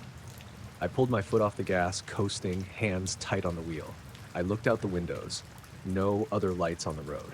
No buildings, just trees on both sides and the occasional white reflector flashing past. That low glow inside the car didn't fade. It just stayed. And then I felt it. Not a sound, exactly. More like a pressure in the air, like when you drive into a tunnel or climb elevation too fast. My ears popped once, then again, and I could feel this tightness behind my eyes. My fingertips started to tingle, just slightly. The steering wheel got heavier. Not like it locked, just like it took more effort to turn it. I tapped the brakes and felt the pedal vibrate under my foot for a second, then go back to normal. Then the whole car shuddered, like it hit a pothole that wasn't there. And then everything just snapped back. The glow disappeared all at once. The radio came back on mid-song. The dashboard lights reset like I just turned the car on. The GPS lit up, showed my position, and that's when I noticed I wasn't on the same road anymore. I was on a straight 2-lane, smooth asphalt, lined with low brush and fencing on both sides. No trees, just flat, open terrain. I hit the brakes and slowed to a crawl, heart racing now. I looked around for anything familiar. It was dead quiet outside, no traffic, no wind, just the hum of my tires on pavement and the engine ticking under the hood. I pulled over to the shoulder and put it in park. Sat there, engine running, trying to make sense of what I was seeing. I tapped the GPS. It said I was on Ore Springs Road, about 5 miles west of Ukiah. That didn't make sense. That road doesn't connect to 175. At no point had I made a turn that would have taken me there. It's not just a case of missing an exit either. To get where I was, I would have had to backtrack through at least one intersection and make a hard right, none of which I remembered doing, and I would have recognized the change in scenery. Trees don't just vanish. I opened the door and stepped out. The air was warmer here. I could smell dust like dry pasture. No wind, just this heavy stillness like the moment before a storm but without clouds. I walked a few steps from the car and turned in a slow circle. My headlights lit up the gravel shoulder and the edge of the wire fencing. Beyond that, just darkness. No houses, no cattle, no sounds. I stood there for maybe a minute, listening. I remember checking my phone for the time, 11:42 p.m. It had been 10:30 not long before. The whole drive, from where I'd been to where I was now, should have taken at least 30 extra minutes, maybe more. But I didn't remember any of it. Eventually, I got back in the car and headed the rest of the way home. I didn't turn the music back on. I just drove in silence, checking the mirrors way more than usual. When I got to my driveway, I sat for a second before shutting the engine off. The dash clock said 12:07. I stepped out, locked the car, went inside without turning on the porch light. My clothes smelled like road dust and pine. I checked my GPS history the next morning. It showed a clean line from Lakeport through 175, then a sudden gap and a new point starting from Ore Springs, like it had just jumped over a few miles of data. No errors, no signal lost, just missing time. I haven't used that back route again. Not because I think something will happen. I just don't like the idea of not knowing how I got somewhere. And I haven't seen that glow again. But every now and then, I'll be driving at night and catch a flicker out of the corner of my eye, like the cabin light's about to come on. And tighten my grip on the wheel, just in case. It was early August, just after 10. I was sitting out on my porch with a glass of water and my phone, not doing much, just letting the day go. I live in a small town in Kentucky, out near the edge where the woods start. The kind of place where your nearest neighbor is visible, but just far enough that you both pretend you aren't. It was a warm night, but not too humid. The kind where the crickets are loud, but not annoying yet. I'd finished mowing earlier that day, and the air still had that cut grass smell, mixed with dry dirt. I had the porch light off, just sitting in the dark with the bugs buzzing and the occasional hoot from an owl out back. The sky was clear, stars visible, but a little washed out near the horizon from the Dollar General parking lot a few blocks down. I was sitting in one of those cheap plastic chairs, legs stretched out, scrolling through my phone with the screen turned low. No music. No podcasts. Just quiet. That's when I noticed the light. It wasn't dramatic, just a white dot moving slowly from west to east, low. Not as low as a treetop drone, but way lower than a plane should be. And steady, too slow for a satellite, too fast to be a balloon. It didn't blink or strobe. It looked like a headlight floating by itself, just gliding across the sky in a straight line. I figured it was probably a private plane, maybe one of those survey choppers flying without a tail light. But it made no noise, not even a faint one. Out here, you can hear planes well before you see them, especially at night. This thing was dead silent. I watched it for a bit, waiting to hear something, but there was nothing. Even the bugs seemed quieter for a few seconds, though I might have imagined that part. After about 20 seconds, I thought to grab a video. I flipped open the camera, pointed it up, hit record. The phone froze. The screen stayed on the camera interface, but the button didn't react. I tapped it a few more times. Nothing. Then I hit the home button. Still frozen. The image was stuck, slightly jittering, like a paused video. I locked the phone and unlocked it again. The screen went black and stayed black. The LED on the side lit up, then turned off. I held the power button, but nothing happened. It wasn't dead, just off, in a way I hadn't seen before, like it was caught mid-process. I looked back up. The light was gone. Not vanished in a flash, just gone, like I'd blinked and lost it. I scanned the whole sky and didn't see anything. No trail, no other lights, just the stars again. I sat there for a while, trying to get the phone to come back on. After maybe 30 seconds, the screen finally lit up again on its own, showing the lock screen. No missed calls, no error message. The camera app was closed. Battery still at 62%. That's when I realized something was off with my posture. My back hurt like I'd been slouching too long, but my legs weren't where I thought they should be. I looked down and noticed I wasn't sitting anymore. I was standing. Not on the porch, in the yard, a few feet out from the bottom step, just standing there in the dark, barefoot on the patchy grass facing the woods. The chair I'd been in was tipped over on its side, maybe 4 feet to my right. The glass of water was still on the porch railing. My phone somehow was in my left hand. I don't remember standing up, and I definitely don't remember walking down the steps. I turned slowly in a circle, trying to place myself. The night felt normal again. Bugs humming, faint breeze, smell of grass. But it all felt too normal, like a set being turned back on after a break. I walked back up the porch steps and sat down on the top one. Stayed there for a long time, not touching the phone, just thinking. Eventually, I picked up the chair and went inside. I checked the phone's photos and videos. No footage saved. Last thing was a screenshot I'd taken earlier that afternoon of a directions map. Nothing else new. I checked the call log, battery usage, everything. It all looked normal. I stayed up until nearly 2 a.m. watching the same patch of sky through the window. Nothing else showed up. The next morning, I found a perfect circle of flattened grass where I must have been standing. Not trampled, just pressed evenly, about the size of a hula hoop. The dew was gone in that one spot, while the rest of the lawn still glistened. I didn't say anything to anyone. Still haven't. I didn't really have anything to show, but I haven't sat in that porch chair since. It's still out there, still tipped over. I just never picked it back up. I was on my way from Boise to Reno, taking the long route because I'd been trying to avoid the interstate. Don't ask me why. I think I just needed a break from the usual pace. I'd stopped in a small town somewhere near the Oregon-Nevada border, a place called Fields, or maybe Denio. Can't remember exactly now, but it was one of those towns that doesn't really feel like a town. Just a gas pump, a diner, and a squat single-level motel with sun-bleached plastic chairs outside every door. It was late when I got in, around 9:30. I was tired. My back hurt from being in the car all day, and the heat had that dry, clinging quality even though the sun had been down for an hour. I checked in at the little window, no lobby, and got room 5. The parking lot was gravel, mostly empty except for my car and what looked like an old Ford pickup with a tarp over the bed. The room was what you'd expect. Yellowed lamp on the nightstand, bedspread with that stiff floral pattern, air conditioner stuck halfway in the wall. The kind of place that doesn't feel like it's been cleaned so much as just left alone.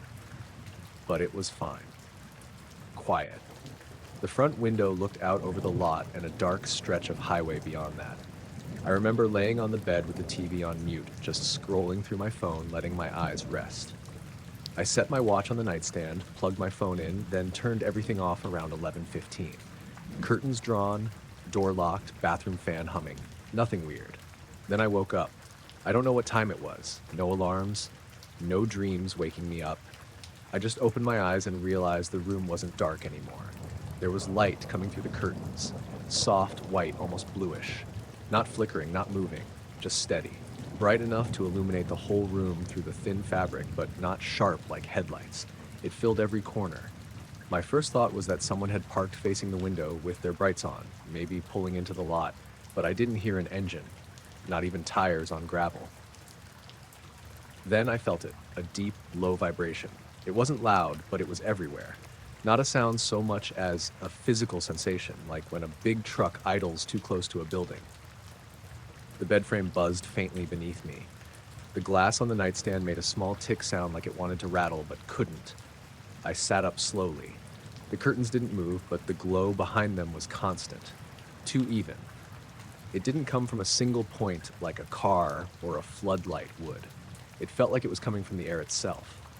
I went to the window, pulled the curtain back a couple inches, just enough to peek. There was nothing out there. No truck, no headlights, no movement, just the same gravel lot, lit up like daylight.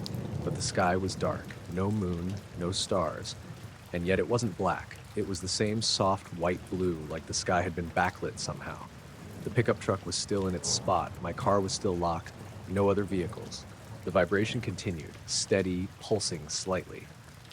I noticed it in my chest now, like a second heartbeat I hadn't agreed to. I let the curtain fall shut and backed away. The bathroom door vibrated in its frame.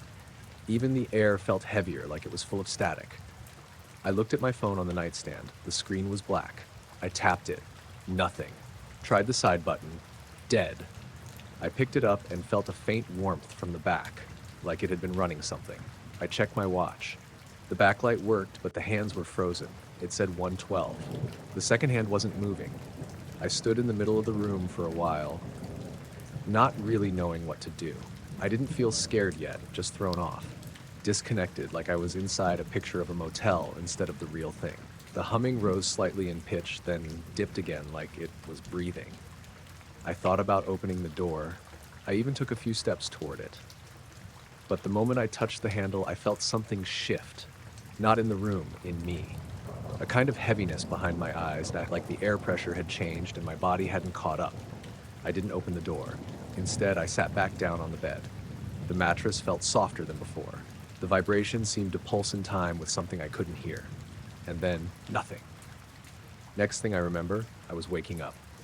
Room was dim, curtains closed. The light outside had gone back to the warm yellow of early morning. No hum, no vibration. Bathroom fans still running like nothing had changed. I sat up and looked around. My phone was still on the nightstand. Dead. I checked my watch. It said 1:12. Same as before. I went outside barefoot, rubbing my eyes. The lot was empty. Pickup was gone. Air was still. Gravel crunched normally under my feet. The sky was cloudy but bright, like the sun was trying to push through. I got back inside, plugged in my phone, and checked the wall clock above the microwave. It said 9:14 a.m., which didn't make sense. My watch had always run a little fast, if anything. But this was exactly 2 hours behind. I reset it. Checked out 20 minutes later. The lady at the window said nothing, just took the key and went back to whatever she was reading. I drove out without turning the radio on. Didn't really want to hear anything. Just drove. I've still got that watch. I never wear it anymore. But I didn't throw it out either. It never kept time right again. I live in a one-story ranch house just outside of Asheville, North Carolina, near the bottom of a ridge. Not in the middle of nowhere exactly, but far enough out that I don't hear traffic. Nearest neighbors are about a quarter mile up the hill. A lot of trees, no streetlights. My house has one of those long, low-pitched roofs and a skylight over the hallway, one of the plastic dome ones that turns bright during the day but doesn't really give you a clear view of the sky. This happened back in early March.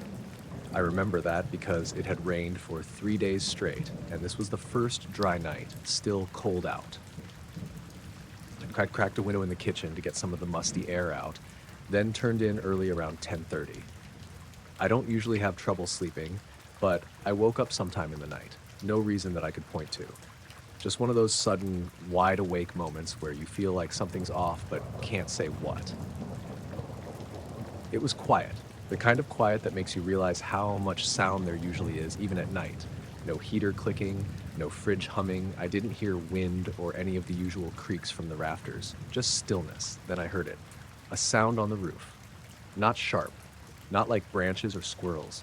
It was heavy, slow, like something dragging across the shingles, starting above the living room and moving toward the bedroom.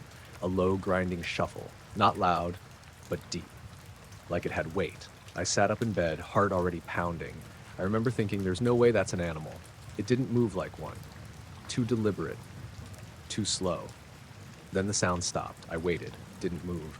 I figured maybe it was an echo from something outside, maybe a tree falling way off.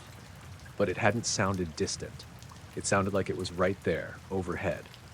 A few seconds passed, and then the light started, not from a window, from the skylight.